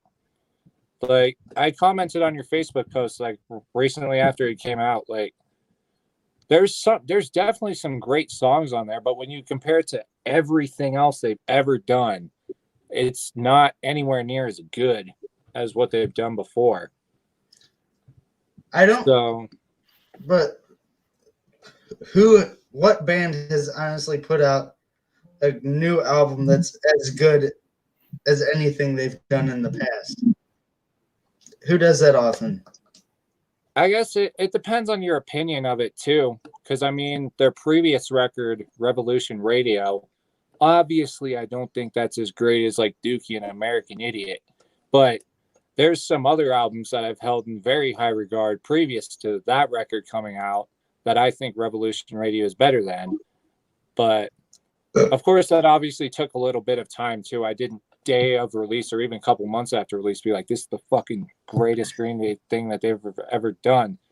But you know, I'm definitely going to talk about it in my next collection update whenever that is, because I'm extremely consistent uploading videos, as you all know. But I'll talk about it more at some point then. But yeah, I mean, even though it's been out for a couple months, I'm probably going to need a couple more months to figure out where it like definitively sits in my mental list. That's changes still from time to time as to what album I think is best by them. But for right now, it's definitely at the bottom. The biggest problem with that I have with it is they deliberately made the song short. And they even said that they don't like listening to longer songs. But then you go on YouTube and you find last September when they played a show at the Whiskey with Weezer and Fall Out Boy to promote the tour. That's probably not going to end up happening in this summer now. But their singer straight up said that the song, the title track, which was the first single, he said that it felt too short, and they ended up playing the song again. So that's my biggest complaint. The record's too short. The band even knows that the record is too short. But like I said, there's some decent songs on it. They just don't hold a prayer to other songs that they've done. I haven't listened to the last two. I honestly haven't listened to anything after Dookie. So.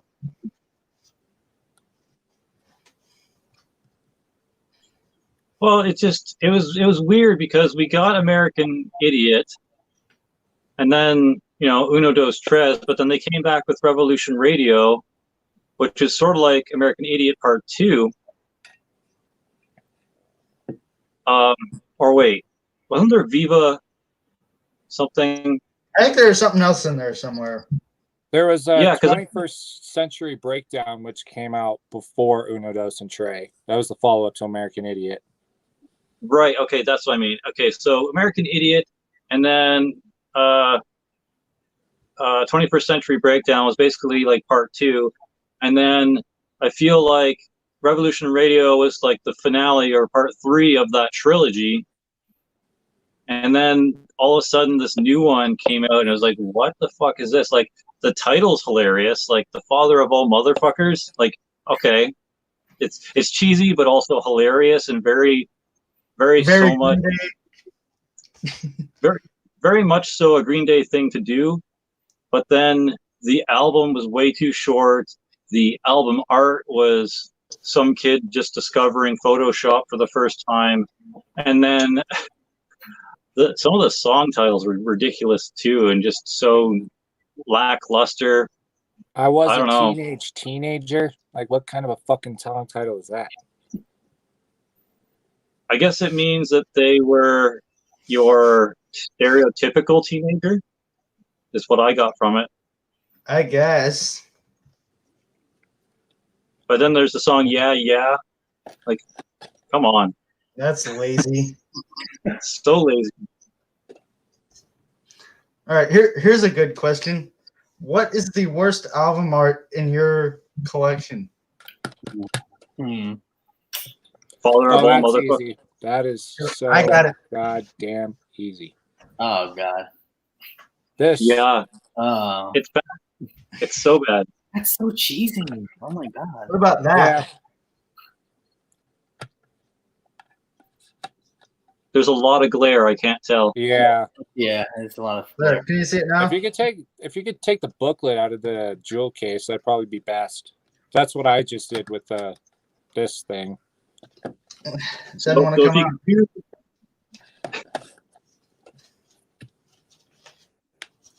There it is. Yeah, that's kind of just bland. It's just that. Yeah. So what is it? A pterodactyl? It looks like a dragon. Oh, A really poorly drawn dragon. Here's the full uncensored album artwork for Green Day's new album. Of course, I had to get an uncensored version. Because why wouldn't you? Fucking stupid unicorn on it. Yeah, why is that? it reminds me of that meme. Doctor, I think I might be gay. Why is that? Rainbows. Yep. Also, I think the last Abbott album title is contender for worst. Outstrider? Yeah. I did not like that cover. The album's good, just not the cover. I've seen better. But Harvest Although, Fire talk makes about a up for live it. show. Seeing Abbott live was amazing. I was just going to say Harvest Fire makes up for it. Yeah. Anyone He opened with that. listen to the new Immortal? Yeah, I like it because it went back to the old style. Yeah, Northern Chaos Gods I thought was great. I stopped caring about Immortal after before At the Heart of Winter came out. And not like Now, and I don't like anything after that really, except for the new one's pretty good. Did they ever listen to the new Mayhem? No, and I won't, because I don't like Mayhem. Okay. the new Mayhem's actually really good. Like, Really way better than Esoteric Warfare. Oh yeah. They felt like I went back to their roots with that. I always thought Mayhem was kind of overrated.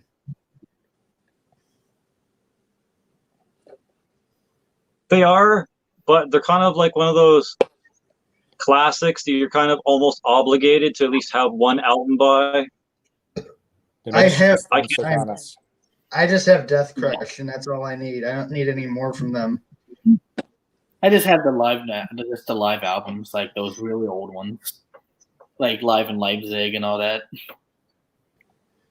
I don't even really care for De Mysterious all that much. I'd really like a copy of Pure Fucking Armageddon. That'd be nice.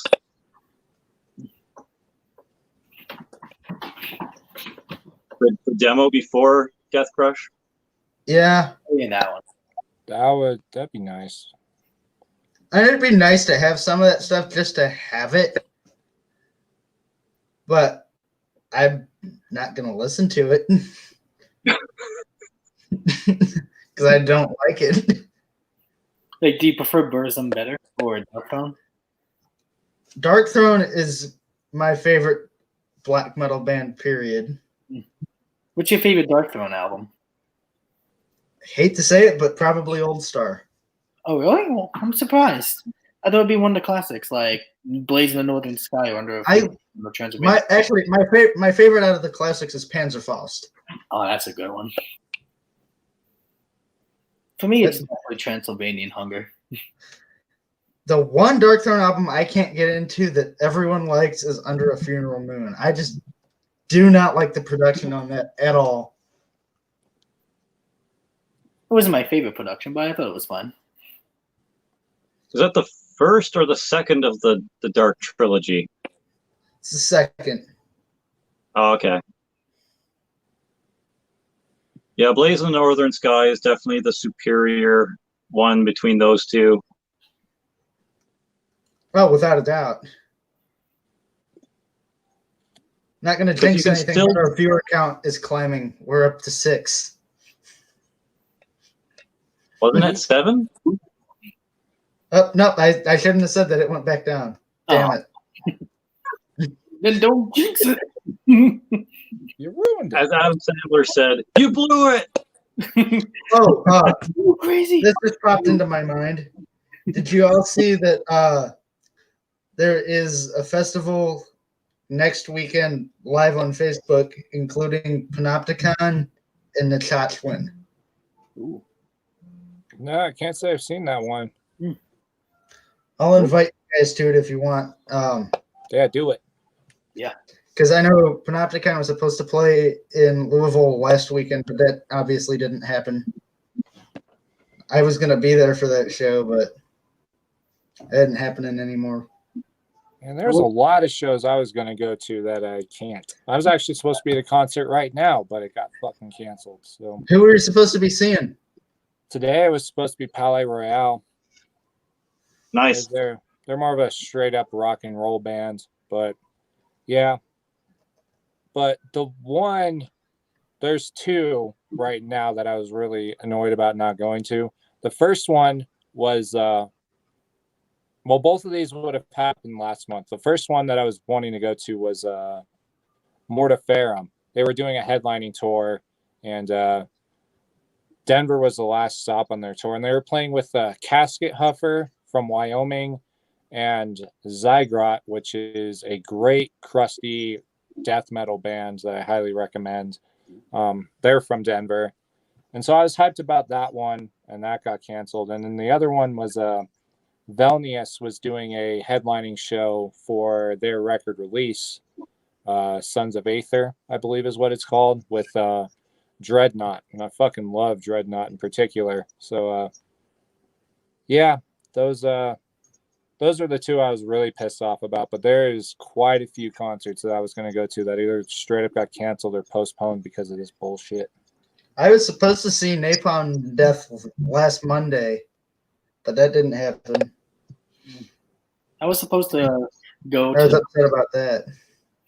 I was supposed to go to the Decibel magazine tour somewhere in like early April, but well, that's done because Mayhem and Abbott and some other bands I kind of forgot the name were supposed to be there on that tour, so I really wanted to go.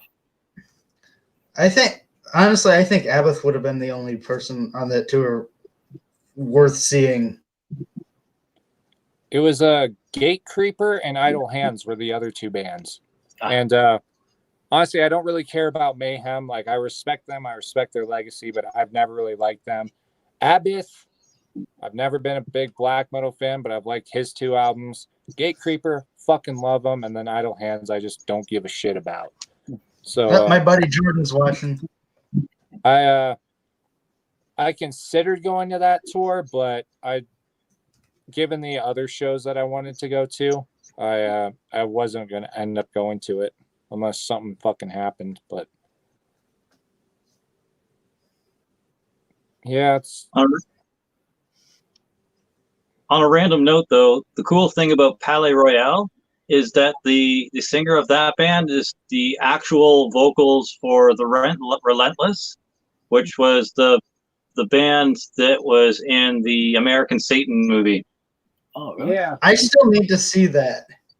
dude, it's good. I highly recommend it. Did you see that the TV show spinoff Paradise City is getting a teaser May 1st? Yep. I follow the Paradise City Instagram, so that was pretty sweet. Hopefully they release that soon.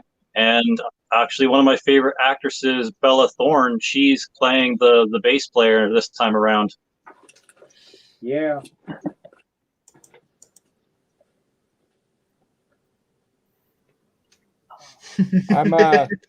We're not talking about that. Yeah, I'm excited for that because they got Cameron Boyce in there to be in I guess the new band that's going to be in the show along with the Relentless. I thought Nice. that yeah, I'm excited for it.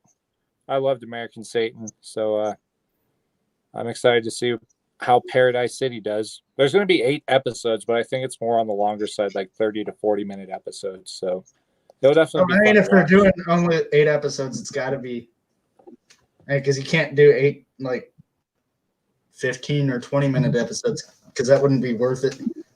That'd be really weird. Yeah. Is the guitarist from Asking Alexandria still the guitarist for the Relentless in it? Yeah. Nice. He is. And by the looks of it, I think they're obviously going to do some narration on the storyline, but the drummer for Asking Alexandria is going to be the new drummer for the Relentless. and then someone else I think is taking over. I think it might have been Bella Thorne is taking over as the new bass player for the Relentless too. So Yeah, I seen that earlier. Can't wait for that. And isn't the plot supposed to be like 12 months later after the incident? I think so, yeah.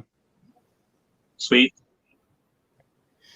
So I know this kind of isn't a topic, but with what we're seeing tonight, do you think we should keep going with this, doing it like bi-weekly, switching up hosts and whatnot? Because I'm having a lot of fun doing this. Oh, I'm having a blast. I was looking forward to doing this all day. Hell, I even cleaned my room to do this. Yeah, I'm down for it. We should, Stefan, we should put you in our group chat on Facebook, so that way you know what's going on if you want to be on this regularly. Because of course, actually, I just made a brand new Facebook page for me. Like, this is like something I just thought of just today. I'm doing it basically just for interviews or what other things besides like my regular Facebook. So I probably will like find you, and if you want to like send it to me there, then that would be perfect. Yeah, do that. Send me a friend request, and I'll put you in the group chat. Oh, for sure. That way, because I think we should keep this going because it's a good thing to do. Because we've got nothing else to do currently for the foreseeable future. Like if I wasn't doing this right now, I'd probably be playing Final Fantasy 15 or something. And I think everyone that's watching is having a good time. And I'm very glad, actually. I don't know why. It's just a bunch of idiots talking about random unrelated topics. Hey, but at least it keeps people entertained. So yeah. Oh, actually, one thing I wanted to ask, this is just like something I just popped in my head. Have you guys listened to the band Regurgitation? Not heard of them. Oh, Tales of Necrophilia? Yeah. It's been a while since I've listened to them, but yeah, that album's pretty good. I've become obsessed with those guys ever since I first listened to that Tales of Necrophilia album. I bought their cassette, vinyl, shirt, CD, everything about them. I've been meaning to get it on some physical format, but I just haven't gotten around to it. Like, did you just listen to it like online, or just like have found it somewhere? I heard about it when Hell's Headbangers had done the reissues for it, and I think I listened to it a couple times around then, but since then I haven't listened to it. But yeah, it's a sick record, and I do need to pick it up on some physical format. Well, I'm going to tell you this, actually. I always look through the website to see what they have. They only have CDs and cassettes available. The vinyl's been sold out. That's cool. Yeah, I was just happy at least some other people have a chance to probably have it on a different format if they can't get it on vinyl. Yeah, as long as I get my favorite records or records that I like on CD, I'm cool with it. Oh, yeah, and also if you get the CD, it comes with a bonus CD with live shows and everything. That's dope. I didn't know that. That's definitely dope. Oh yeah, it's totally worth it. So one from old Marty Worm. Be right back. Go ahead. All good, Nick. We'll hold down the fort. But yeah, I remember you, Stefan, showing me a few pictures of Regurgitation. I don't know why I keep thinking of that like grindcore band. The Regurgitation that you show me is the death metal one, right? Yes, the Tales of Necrophilia. Yes. Yeah, I love the logo on that, and I keep meaning to check it out. It does look badass. Just keep spamming me with it until I check it out. Oh, I will. Because I gotta say, like, they also have two other albums too. They have like an old demo, and they have another album that came out after Tales of Necrophilia. So I've been kind of catching up on their discography lately to see where they've come from to where they are right now with the albums. And everything I've listened to so far doesn't disappoint. I've really been enjoying it. Sweet. Did you ever end up checking out that Undeath band? Undeath. I kind of like crossed out of my mind for a while since so many things are going on. You know. Well, I know I sent you the link. I'll have to find it again and send it to you again because it was really good. And I'm pretty sure that it was Full Metal Ginger that turned me on to that band too. I was just watching one of his collection updates and he mentioned it. I'm pretty sure it was him anyways. So yeah, I've been catching up on his videos for that. What did I recommend them? Highly recommend Undeath. They are like old school Cannibal Corpse sounding. That's the vibe I get from them. Now that you said Cannibal Corpse, now that kind of caught my interest. And basically, speaking of Cannibal Corpse. Oh, I forgot about this feature. Keep holding that up. I can do this. I can make you real big. Right. So everyone can see. Oh, nice. That a phone case? That's dope. Yeah. I actually got this custom made. I made it myself. I got it from a website that made custom cases for like. Oh shit! You just kick him? What the hell? He's back. He's back. I didn't mean to do that. So my computer's slow.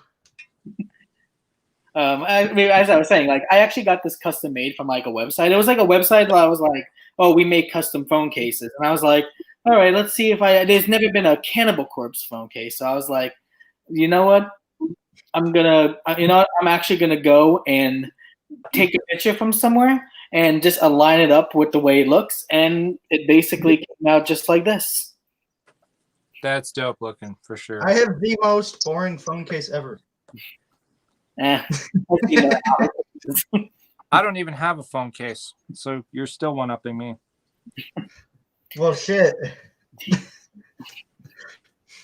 I couldn't get the whole picture in. As you can see, it's like I have like it's saying like "eaten back to life." I couldn't get the whole thing in. Still looks badass. Yeah. Oh yeah, like I took it to like when I went to go like to a concert I think like last month, and I'm really hoping if anyone sees it, like that I take pictures and all that, but no one's been saying anything, and I'm like, oh come on, people. Notice my awesomeness. All right, here's a question.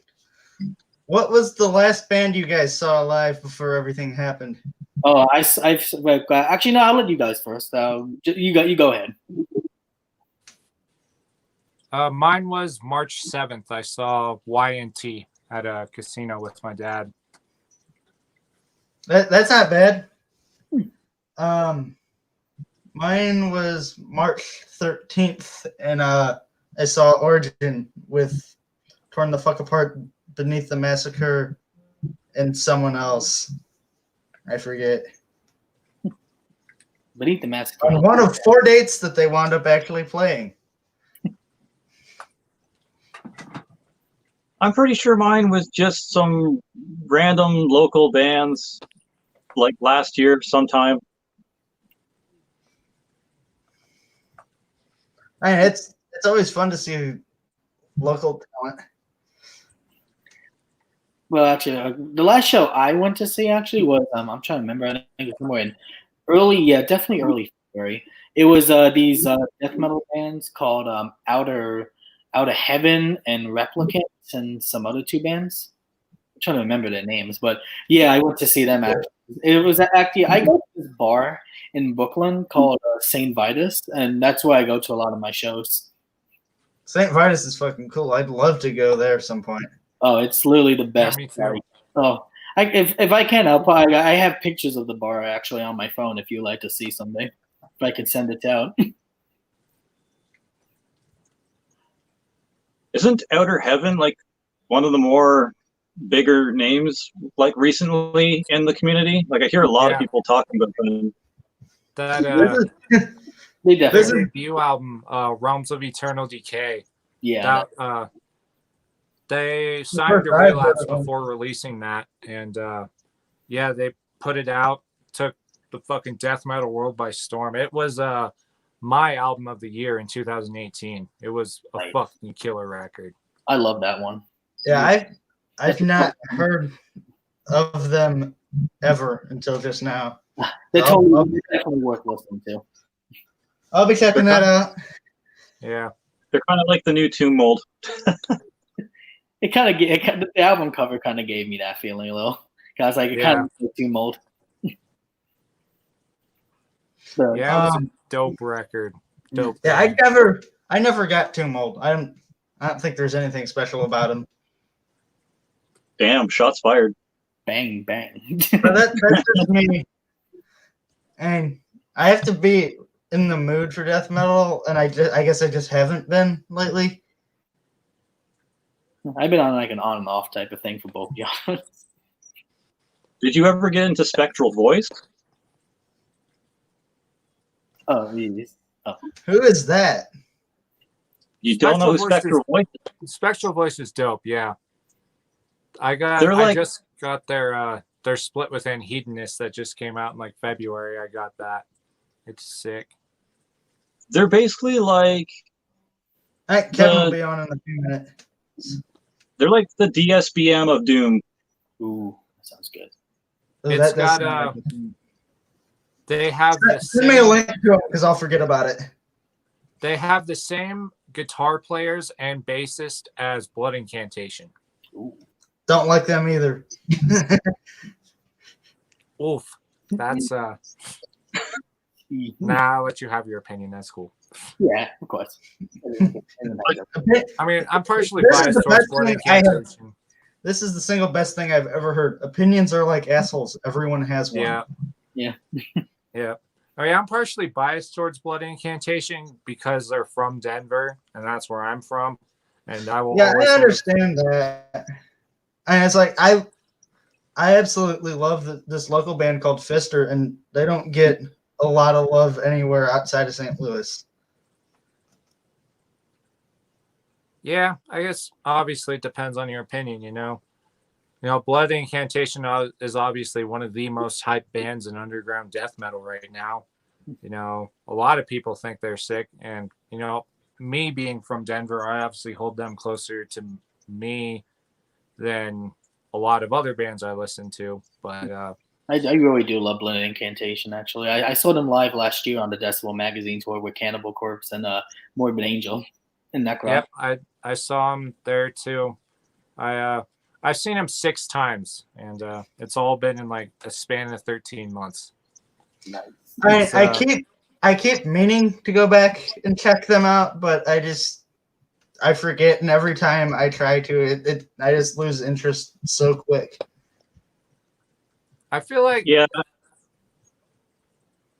Sorry, I was just gonna say that like I feel kind of like Nick. It's for me, I'm not really into tech death, and everyone's all like, "Yay, tech death!" And I don't know.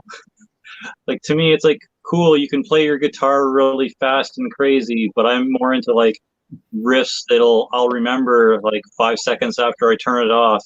Exactly. I like bands that have riffs that'll be stuck in your head the rest of the day. Oh, Yeah.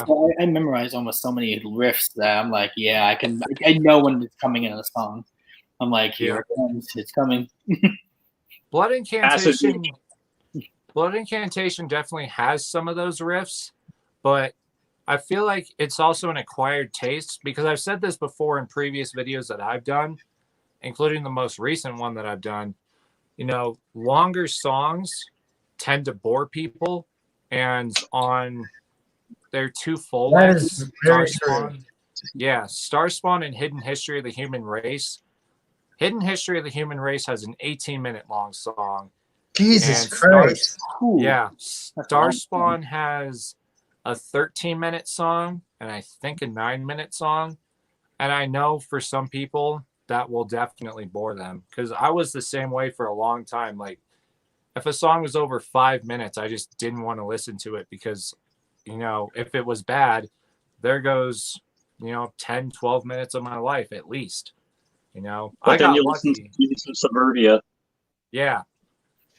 Like when you listen to a song like that, or, you know, a shitload of stuff that Dream Theater has done. Oh yeah, and that's like, You know, like you could listen to that and then be like, well, there's fucking 30 minutes of my life that I'm not getting back because that was just one 30-minute long song, you know? You know, it's definitely an acquired taste. Obviously, it's not for everyone, but Yeah. you know, I'll Okay, definitely. speaking about death metal bands, have any of you heard of a band called Ignorasis No, this is the first time I'm actually hearing about that. from Kentucky? So it's Vol.1 from Panopticon was on their first album, and think like if Panopticon was a death metal band, kind of in that vein. It's really good stuff. Sounds good. I'll send you a link to the Bandcamp page if you want. I think you guys may know this band, or maybe not. Have any of you guys listened to Scattered Remnants? Who? Scattered Remnants? No, I've not heard of them. I've heard of them, but I can't recall if I've actually listened to them or not. Actually, I think I've heard of them too. I'm not sure. Like I've been listening to them quite a bit actually lately, and their album Inherit Persevision is really good. The name sounds really familiar. It's one of those just very kind of obvious / generic death metal band names that you probably have heard at one time or another, but I don't recall hearing the music itself. Well, I suggest like if you ever get the time to listen to that album, it's something you would definitely like. This one's for you, Stefan. Oh yeah, that's my friend Joe. Welcome to the chat.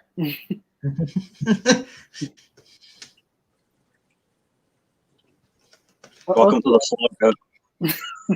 Also, let me think what else I was gonna say. Like, also, I know this probably might not be a band, but you ever listen to the album? Not album, the band Cerebral Hemorrhage. That one I can say for sure I've heard of. Maybe I've listened to like a song or two, but again, I can't recall. I think I've heard the name, but I hear so many bands that I couldn't honestly tell you. I'm also looking for a lot of underground things, like very like bands that some people would never know about. I would just like never really heard in the realm, but yeah, I search very deep to find like really good death metal bands, and those two bands, Scattered Remnants and Cerebral Hemorrhage, I found from like a video somewhere, and I was like, I just heard like a 2-minute riff from them. I was like, show me who. I was like, where can I find the full albums of this? I gotta listen to this. So I did, and from there, that's how I basically got into it. I feel like I'm confusing them for Cerebral Effusion.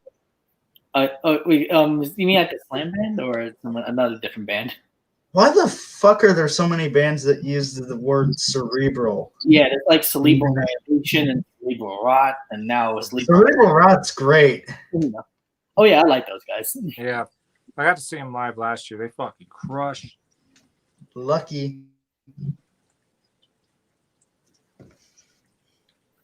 I guess there's a fancy way to say head or brain. Yeah.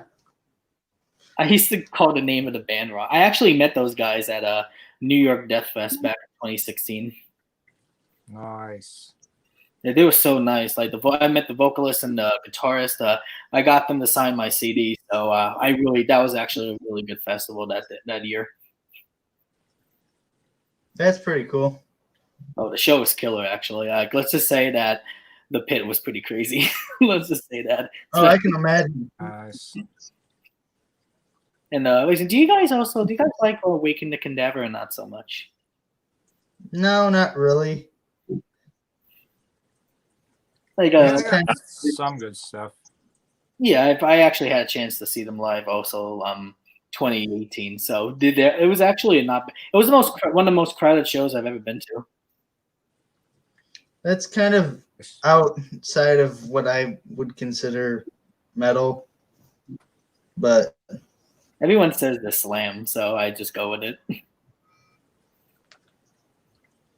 They are mostly Slam.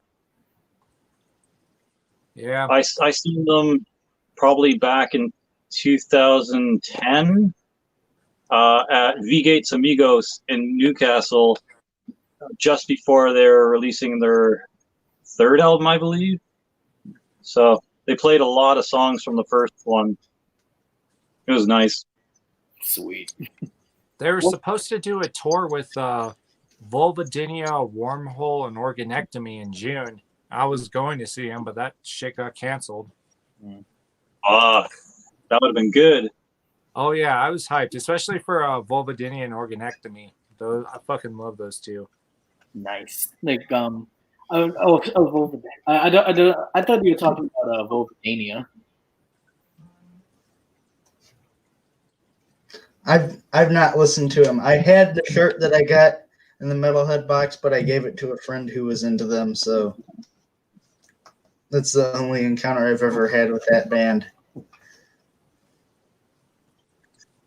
The only encounter I had with that band was giving their shit away.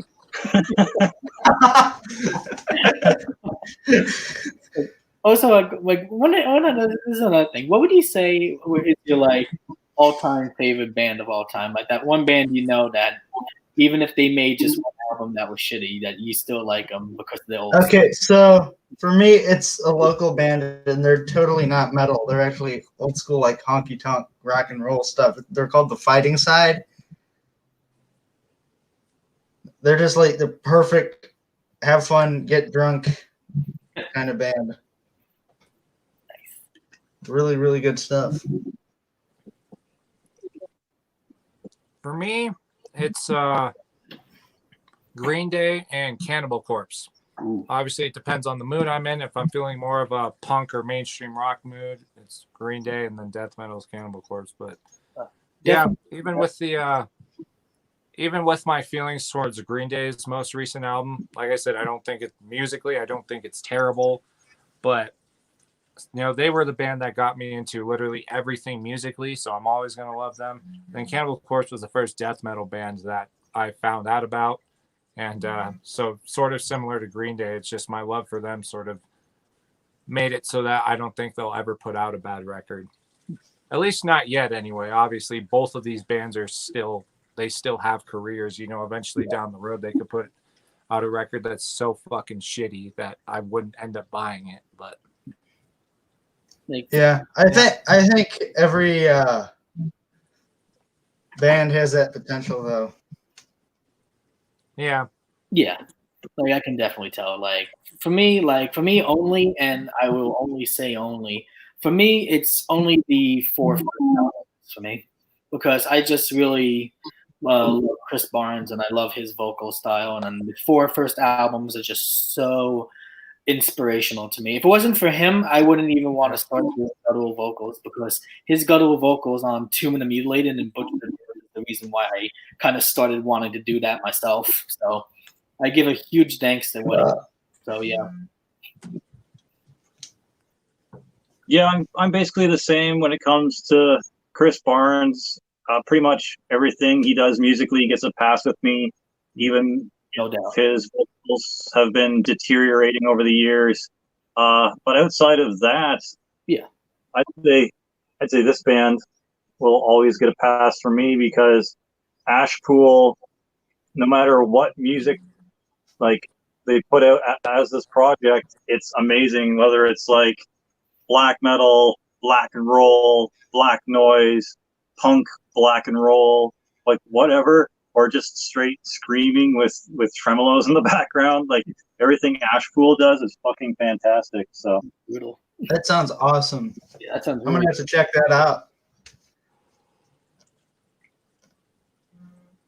Yeah, they kind of remind me of a cross between like I'm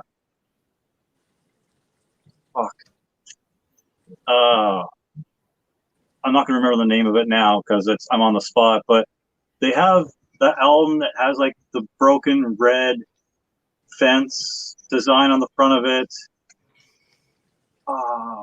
Wyatt X Him was obsessed with that band for a while. It's like a black noise band. I just mentioned him for the sake of the reference of this band. that's the only reason I'd mention him. But so it kind of reminds me of that band that I can't remember at the moment, and Human Bodies from I don't know if it's Cincinnati or if it's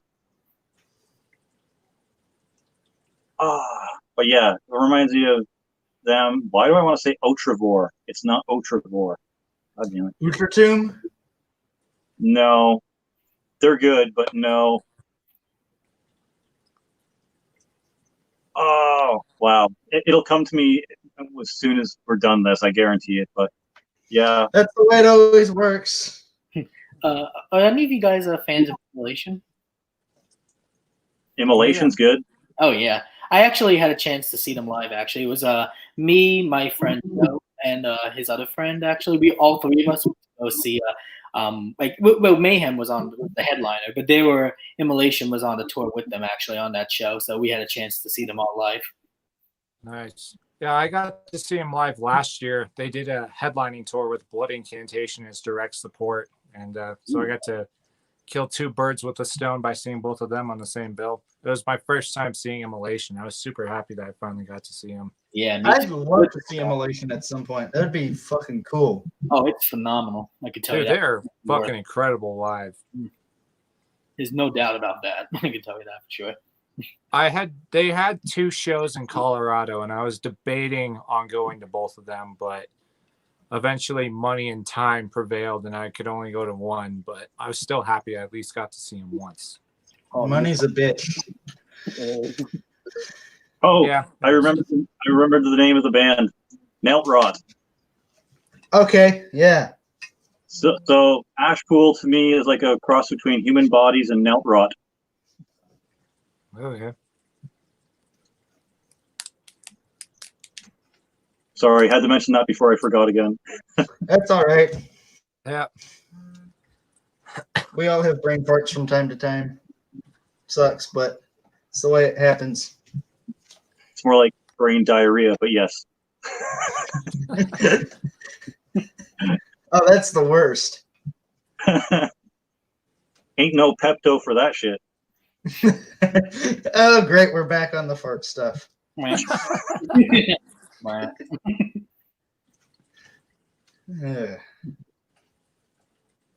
on, you can always rely on me for poop jokes. Same. Those are the best, no matter how shitty. Puns. Those are a thing. Why does that remind me of Guttalax, though? I don't know. Probably because of their Shit Beast album. Probably. Bad to say, yeah.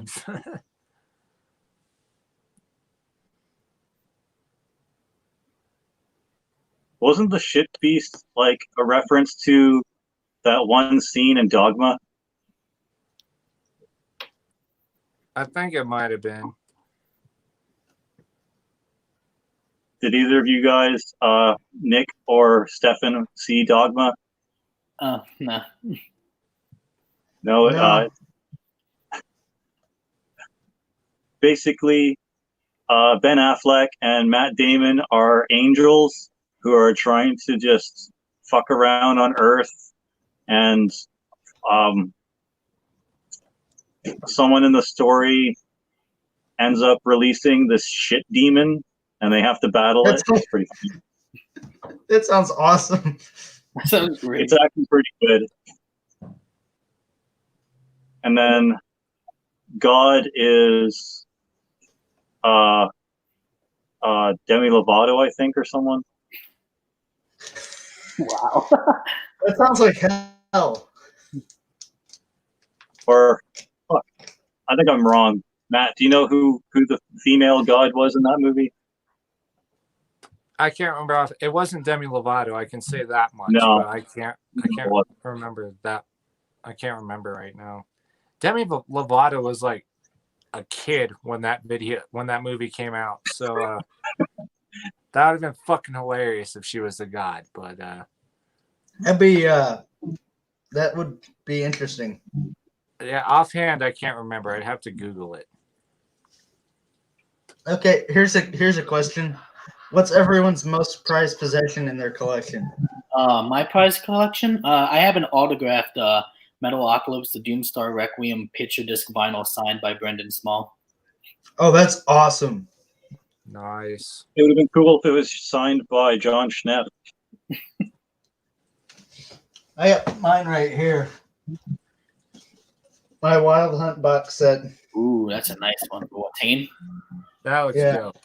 Yeah, I've seen those guys live, and let's just say that was a fun show. I'm not gonna say an exact price, but that was not cheap. I'm only not saying the price because my parents might see this later. You mean the price tag? Yeah. But So I shouldn't mention. So I shouldn't mention that it's worth a few 8-balls. Yeah. No, you shouldn't. Okay, I won't mention that then. Well, I basically, Even though it was, don't mention it. there is a Slayer box set out there that's like over like $600. Yeah, the vinyl conflict. That's in my Discogs watch list. Ooh, Mine too. I want that at some point. it looks. I would love it, except I don't need another copy of Rain and Blood. Yeah, me neither. I already got one on vinyl, so I don't need two. Well, if I were to give, if I were to actually get 2 copies of Rain and Blood on vinyl, I would have probably given it away or give it to one of my friends. I'm seeing how many are for sale. Oh, there's only 9. There's 9 for sale. Ooh. The most expensive is $500. Ooh, that's a hefty price. The cheapest is $295. That's not bad, honestly, though. I'd rather buy the one for $200 than $5. Yeah. Although there's a split I've been after for a while. It's really badass.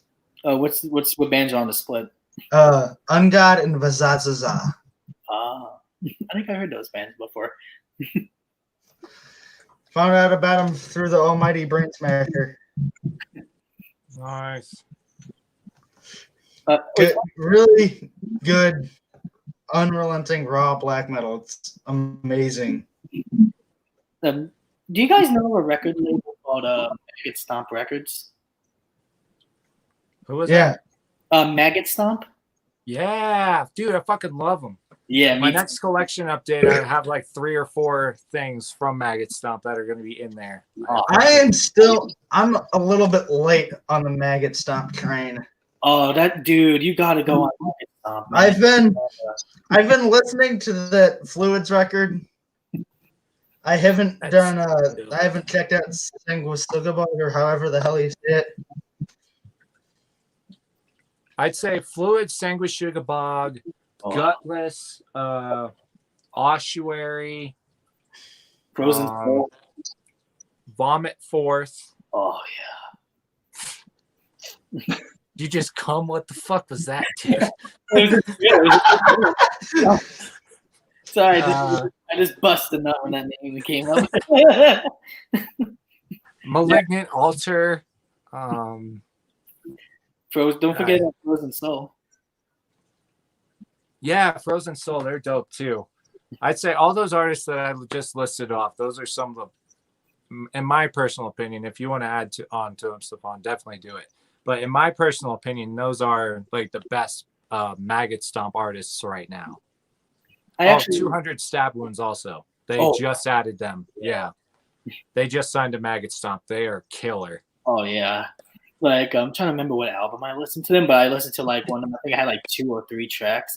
And I was like, oh, yeah, this is the shit. I like it. And I was just going to say, the noise that Stefan made is when the slam comes back twice as slow. Yeah. Yes. It's something, to be honest, though, actually, I like when the slams are very slow. Then I'm like, like that. Yep. Those caveman hammer slams. Yeah. Yep. So, one of the most prized possessions I've got is, since someone wanted to mention Slipknot in the chat just to be a goofball, I figured I'd play along. So speaking of Slipknot, their very first singer, Anders Kulsefny, after he left Slipknot after Meat Feed Kill Repeat and the Crows demo, he went on to do a band called Pain Face, and they only released, I think, anywhere between 100 to 300 copies of this, and it's the Pain Face album that he released after on their independent record label. So Umbral something or other. But yeah, this is the Pain Face Fleshcraft album. I'll show the inside too, because it's pretty rare. You probably won't find this anywhere. Oh, I got a couple of things like that for sure. That's nice. So there's the inside there.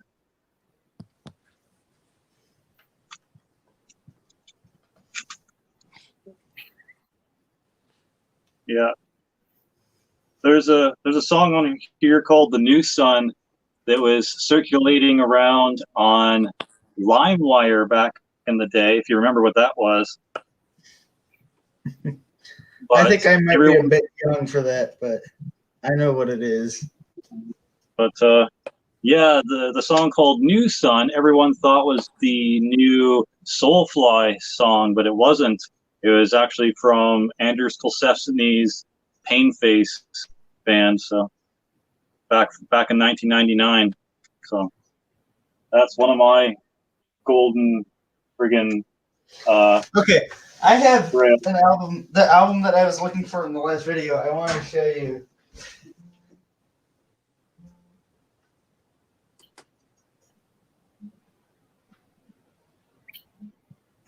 God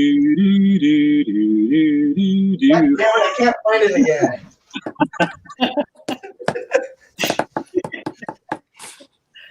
I'll get to it later. I'll send a picture in the chat because it's kind of cool. It's autographed by who I can't tell. It might be Ishan. I'm not sure because it's so illegible.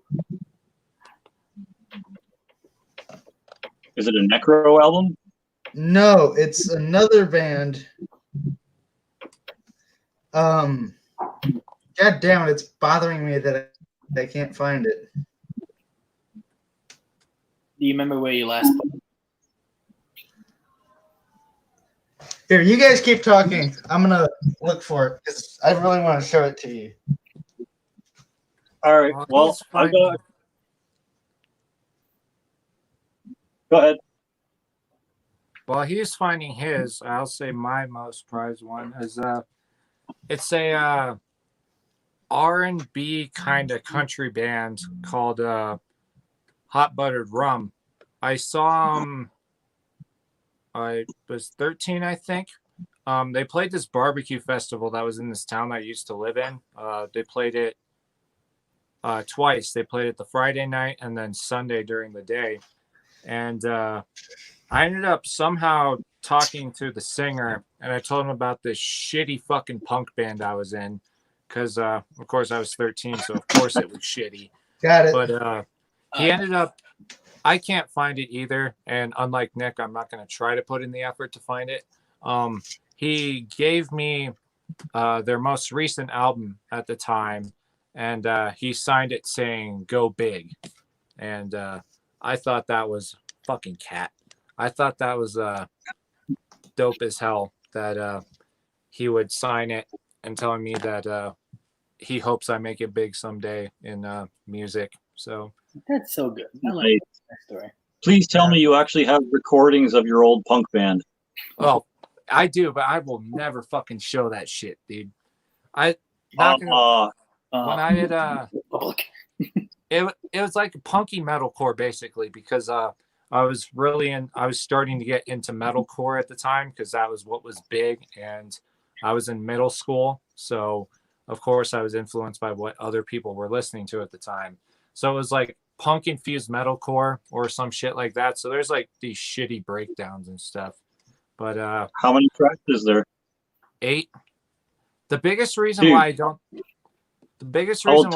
think I will ever show it is because there is no drums in it, because I thought I was so good that we thought we were so good could record it without drums. And so yeah, everything That always works. it was so terribly off. But so you guys want to see that album? Yeah, let's do check. it. Show us the album. Oh, that logo. Nice. The name of the band is Thou Shalt Suffer. Oh. And it's a solo project Oh God. of Ishan. So I'm guessing that's the signature, but I can't read it. That has to And I've be. never seen others. You mean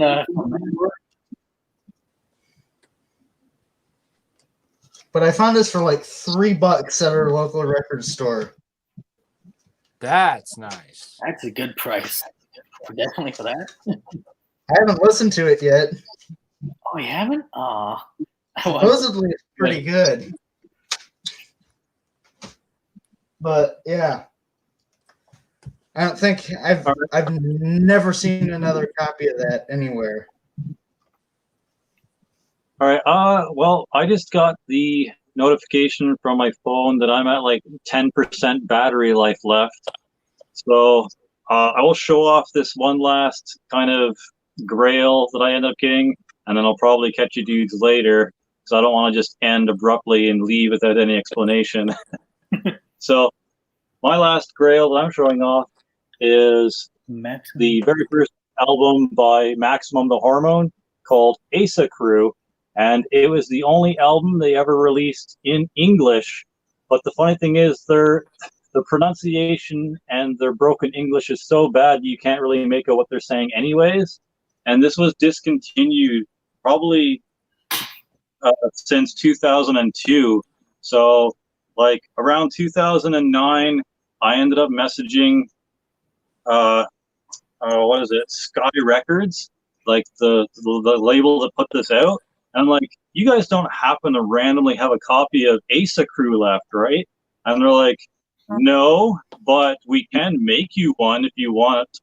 And back in the day, I was making quite a bit of money with my security job. So I'm like, yeah, sure, make me one. How much would that be? They're like, well, we have to dig out the old masters and print out a new CD and a new booklet and blah, blah, blah. And I'm like, all right, shut up. Just tell me how much it is. And they're like, we could probably do it for 160 shipped. And I'm like, fuck it. I was really into Maximum the Hormone at the time.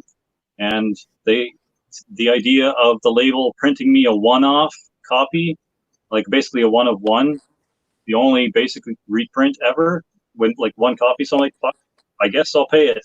So, yep, this is reprint 101 of the original Maximum the Hormone first album. So that's definitely a grail. That's nice. That's dope. That's a good story. That's great. Not anything crazy special, but if you like J-pop or J metal, whatever you want to call it, then it's definitely a golden grail. But yeah, so with that, I'll probably have to bid y'all adieu. And thanks for having me on the stream. Really, really appreciate it. And it was a blast being able to come out here live again and chat with you guys and have fun. Yeah, good seeing you. So one last thing before you go. If we do this more, should we do it like bi-weekly, or should we do it once every week on Saturdays at this time? Because I'm down for literally anything. Yeah. At this point, for me, the Saturdays are normally when I do rehearsals with Savor the Flavor. So I don't know. It depends on the time, because I might be back at around 9 or 9:30 in time for a live stream if it's Saturday. But Right, but you I'll more don't have to be there from the beginning. You can jump in whenever you want. because the link will be posted in that group chat. All right, right.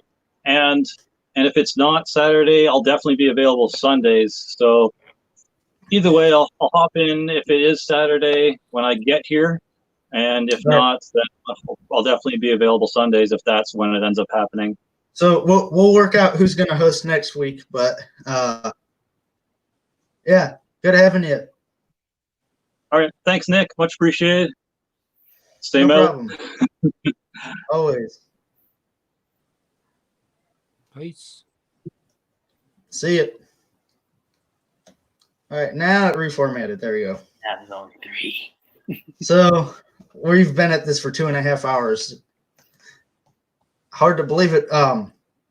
We can keep going for as long as you guys want. I'm down to go as long as we can. Yeah, I'm not really doing anything right now, so I'm good. All right. I have to work tomorrow, so I got maybe about 20 minutes at most that I can stick around for. But All right, we'll see if we can get anyone else to jump in here. But if we have to end it soon, that's all right by me. Yeah, same here. I've had a lot of fun doing this. Oh, same And here. I'm looking forward to doing it Yeah. in weeks future. yeah, this is dope. Oh, for sure. Dig being on the live stream again. Sinister That- Sundays were always dope. I That love and this platform, this StreamYard platform is fucking awesome. It hasn't lagged or anything at all. It's like perfect. No. I had a couple that- times right at the it- beginning. Yeah, But beyond that, it was good. that and it's it's a real simple interface. Oh yeah. Stefan, you know anyone else that would want to jump in? You can send them the link. Same with you, Matt. No, not at the moment actually. All right, I've been pushing the link out to anyone that might have the slightest interest. Yeah, like anyone can join if they want to. Yeah.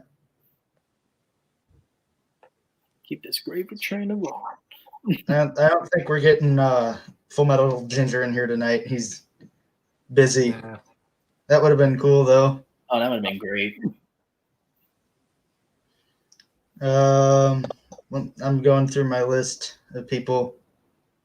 Oh, by the way, like half the time we were streaming, I really enjoyed that. No, I mean, I really like that dissection poster you got right behind you. The storm. Oh, thanks. I got that for like $3 at another record store when I was like 8 and I didn't know who they were. I just got it because I thought it was a really cool looking logo. And it's a good thing you got it because the band is phenomenal. Oh yeah. Although unpopular opinion, my favorite album of theirs is Rain Chaos, the one that nobody likes. Yeah, everyone's got it. Well, you can enjoy whatever you like. Yeah.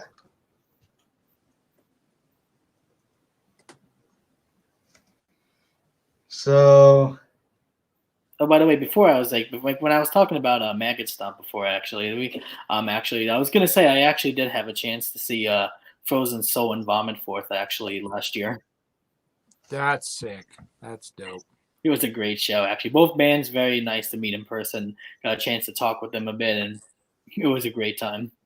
Nice. I had again, because time and money was an issue. When Frozen Soul was doing their tour with End Times last year, I could have had the chance to see them, but just because it was the summer, I just had so much going on, I wasn't able to.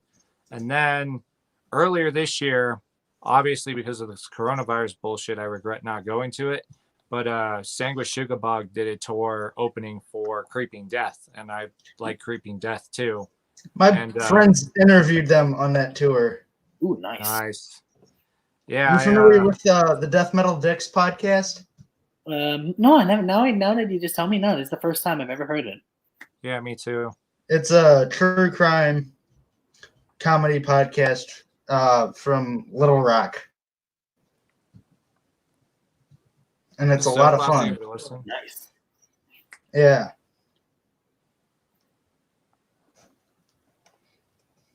But yeah, they that tour ended up going through Colorado Springs, which is like 45 minutes longer for me than it is to get to Denver.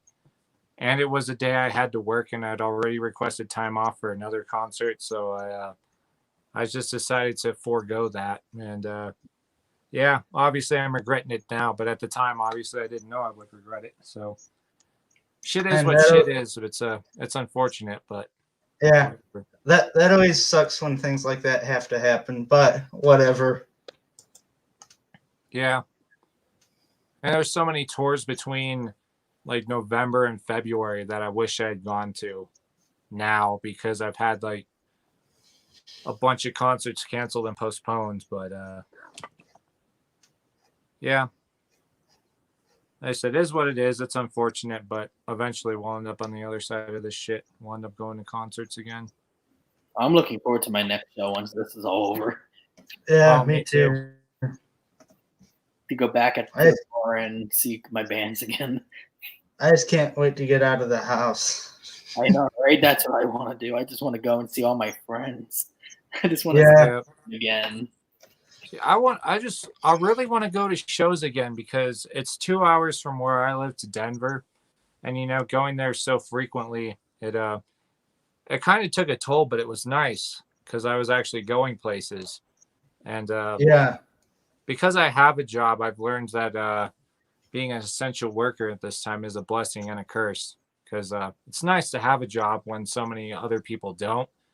But at the same time, it's like I'm dealing with some of the worst people, and all these people who think that something that obviously isn't essential is, and so they have to get out of the house for this one thing and then potentially fuck up someone else because of it. But yeah, I mean, shit sucks sometimes, though. Yeah.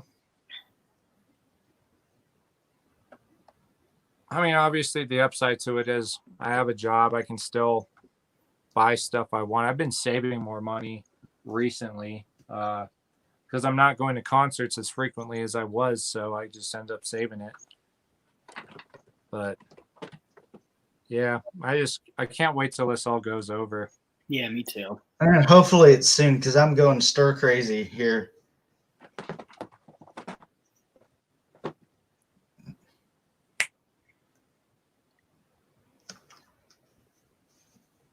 But things don't always work the way we want them to, so. Yeah, that's fine.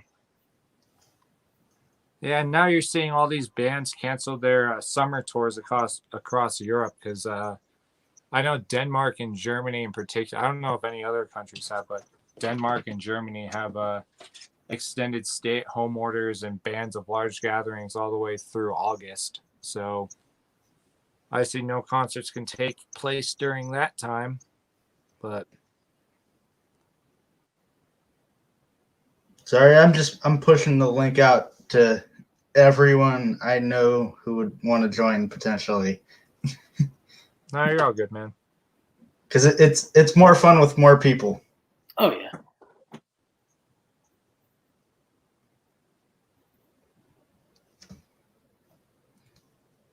All right. So, what are some metal YouTubers you would recommend checking out to other people? You mean those who haven't known about them? There's a few channels that you guys probably know. Yeah. Well, I have not seen this one person upload videos in a long time now, but one of my all-time favorite metal YouTubers definitely has to be Count Blagrith. Yeah. Yeah. He's a good dude too. Yeah, I'm missing a lot of his videos. I miss him making new videos. I'm getting worried. I hope he's okay though. He's just busy. And I text back and forth with him once in a while. He's good. He's just busy with doing other stuff. Oh, well, I'm glad he's okay though. That's all I wanted to know. Yeah. Really, I was worried. And what else? You guys watch J-Hoff films too? Yeah, on occasion. Yeah, me too. This got some funny shit. Oh, I think by far probably one of my favorite YouTubers is Matt the Dark Path or Eric Bauer.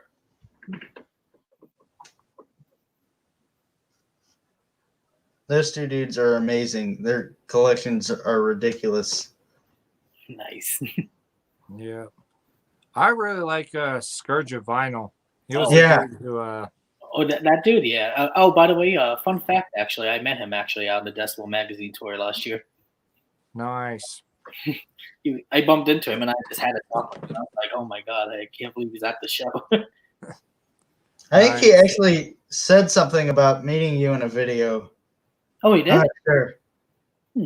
I was like wondering if he would ever like mention like saying that I saw him there. Like I was looking for that video after the concert. I was like, oh, I wonder if he's gonna like just say like, oh, person I met or something there.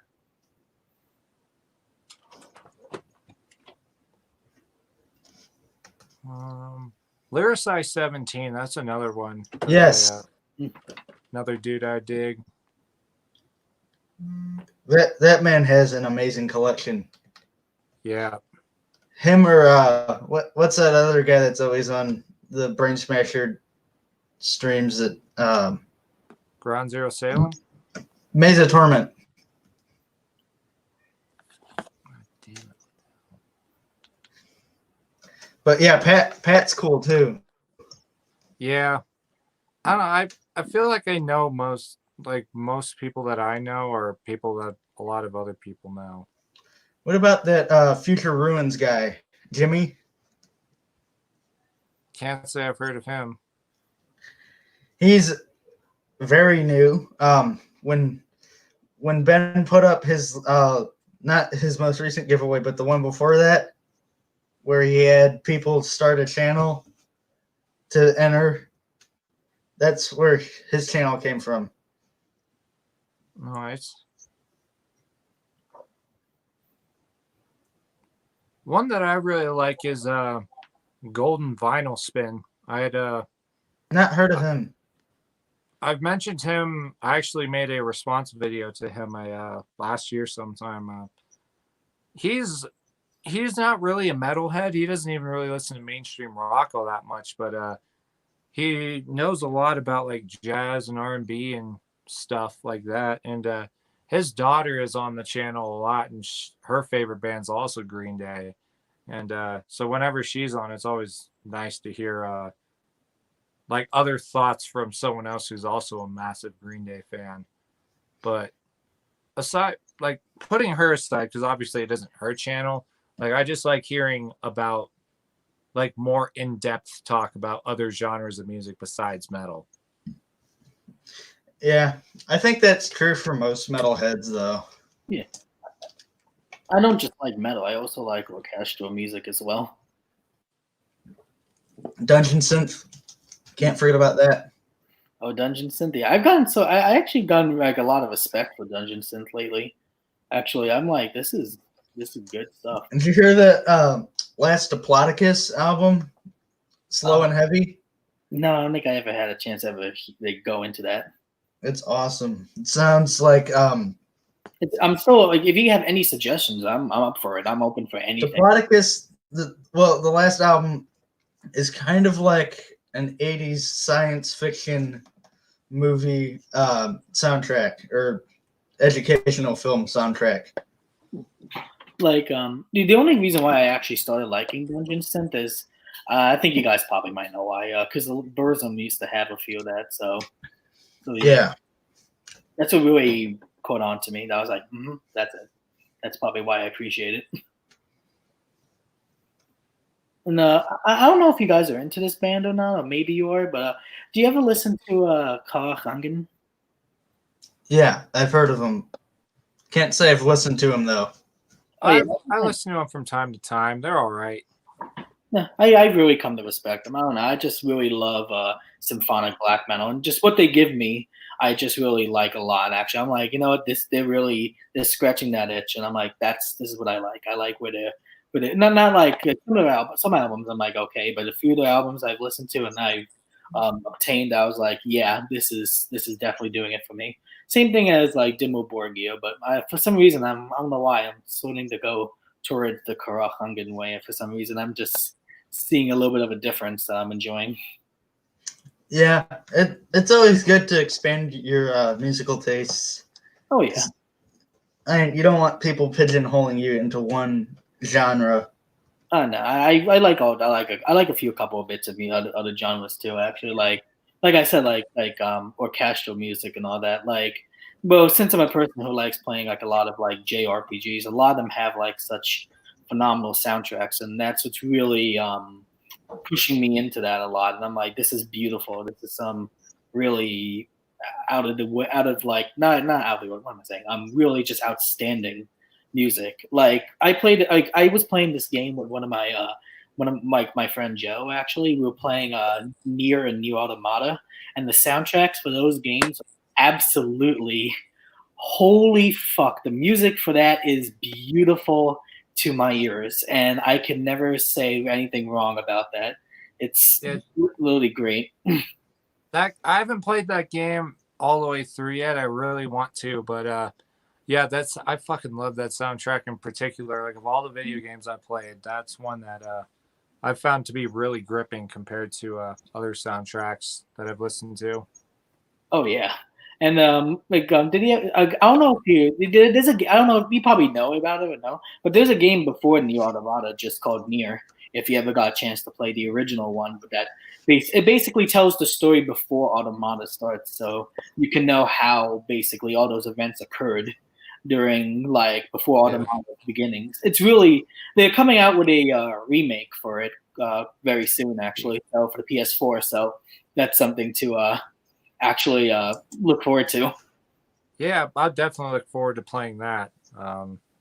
Yeah, I never got. I've obviously heard of the original, but I've never played it. So. Oh, and by the way, that my friend is in the chat. Actually, my friend Joe's in the chat. Grimoire Vice is supposed to be one of the characters within the original Nier. Okay. Ask him if he wants to jump in. Oh, It'd be actually, fun to have him. I actually did. I texted him. All right. Yeah. I'm not much of a gamer, but some video games have absolutely amazing soundtracks. Oh yeah.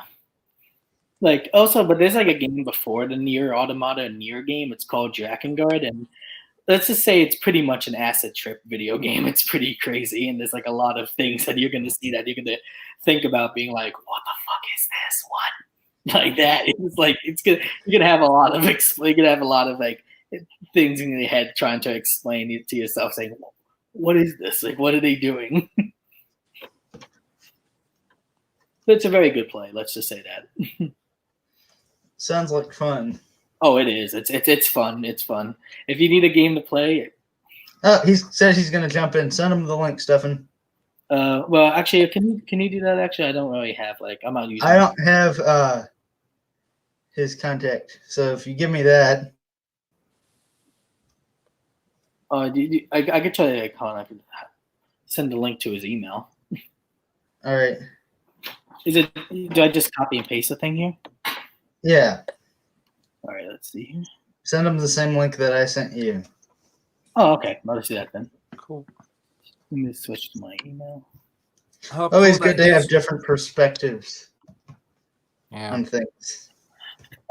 Cool that he's joining because I got to dip out, like I said, I have to work in the morning. So thanks for having me on the stream, Nick. I'll definitely interested in joining whenever you do another one.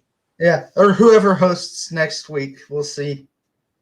Yeah. Well, personally, I feel since we get 45 hours free, I just say we keep one host until their trial runs out, and then we do another host and do it till their trial runs out. Sounds good. Yeah, that's just my opinion. Obviously, we can discuss it more later or with Jesse or other people if they want to join. But yeah. See you later, Nick. Man. Good having you. Yeah. Seeing you out, man. Yeah. All right. So he's got the link now. Yeah, I just forwarded him to. All right. We'll catch you later. Let's see you around. See you.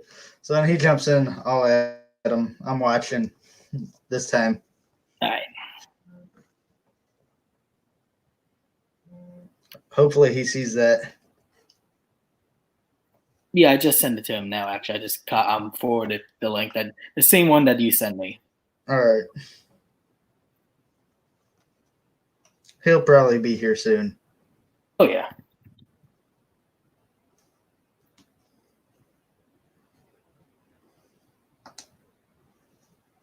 Oh, by the way, I want to say that I'm actually very glad to be able to be a part of this. Well, I'm glad to have you, man. Oh, of course, and also you are considered one of my favorite metal YouTubers as well.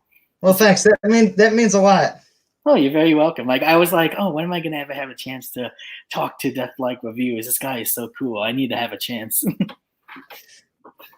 That's really awesome. Oh, you're very welcome. And also, I've also been watching you for a while now. Like, Been watching since the start. well, not since the start. Like ever since actually, when did I start watching you? I think it was like a while ago because I remember watching I remember watching you on you were like on like Jesse's old Sinister.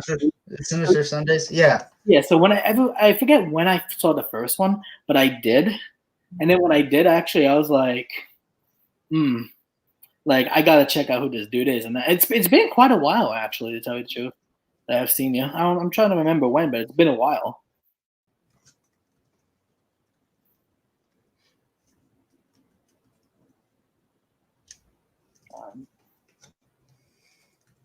Just telling him I'm sending it to his email right now. I send it to his email. All right.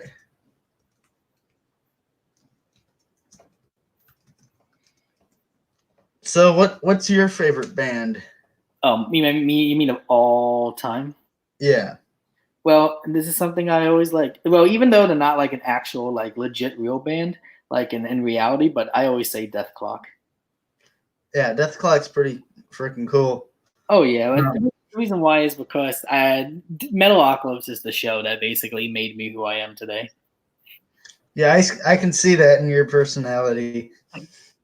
Definitely. And but like before, like when he was talking about Cannibal Corpse being one of his other all-time favorite bands, that's my second one. Yeah. And like really, Cannibal Corpse is just such a huge inspiration to me. Like the old version of Cannibal, not like I don't know, I'm just not into the new one. I don't like Chris Barnes though, so yeah, that's okay. Everyone has an opinion. Like it's all good. Yeah. Did he get it?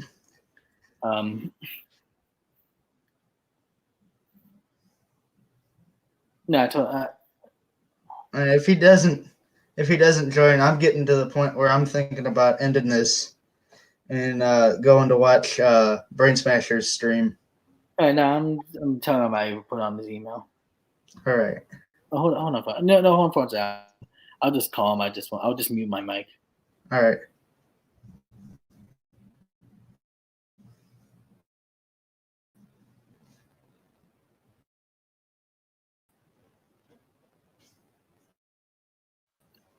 We'll be right back after these commercial messages.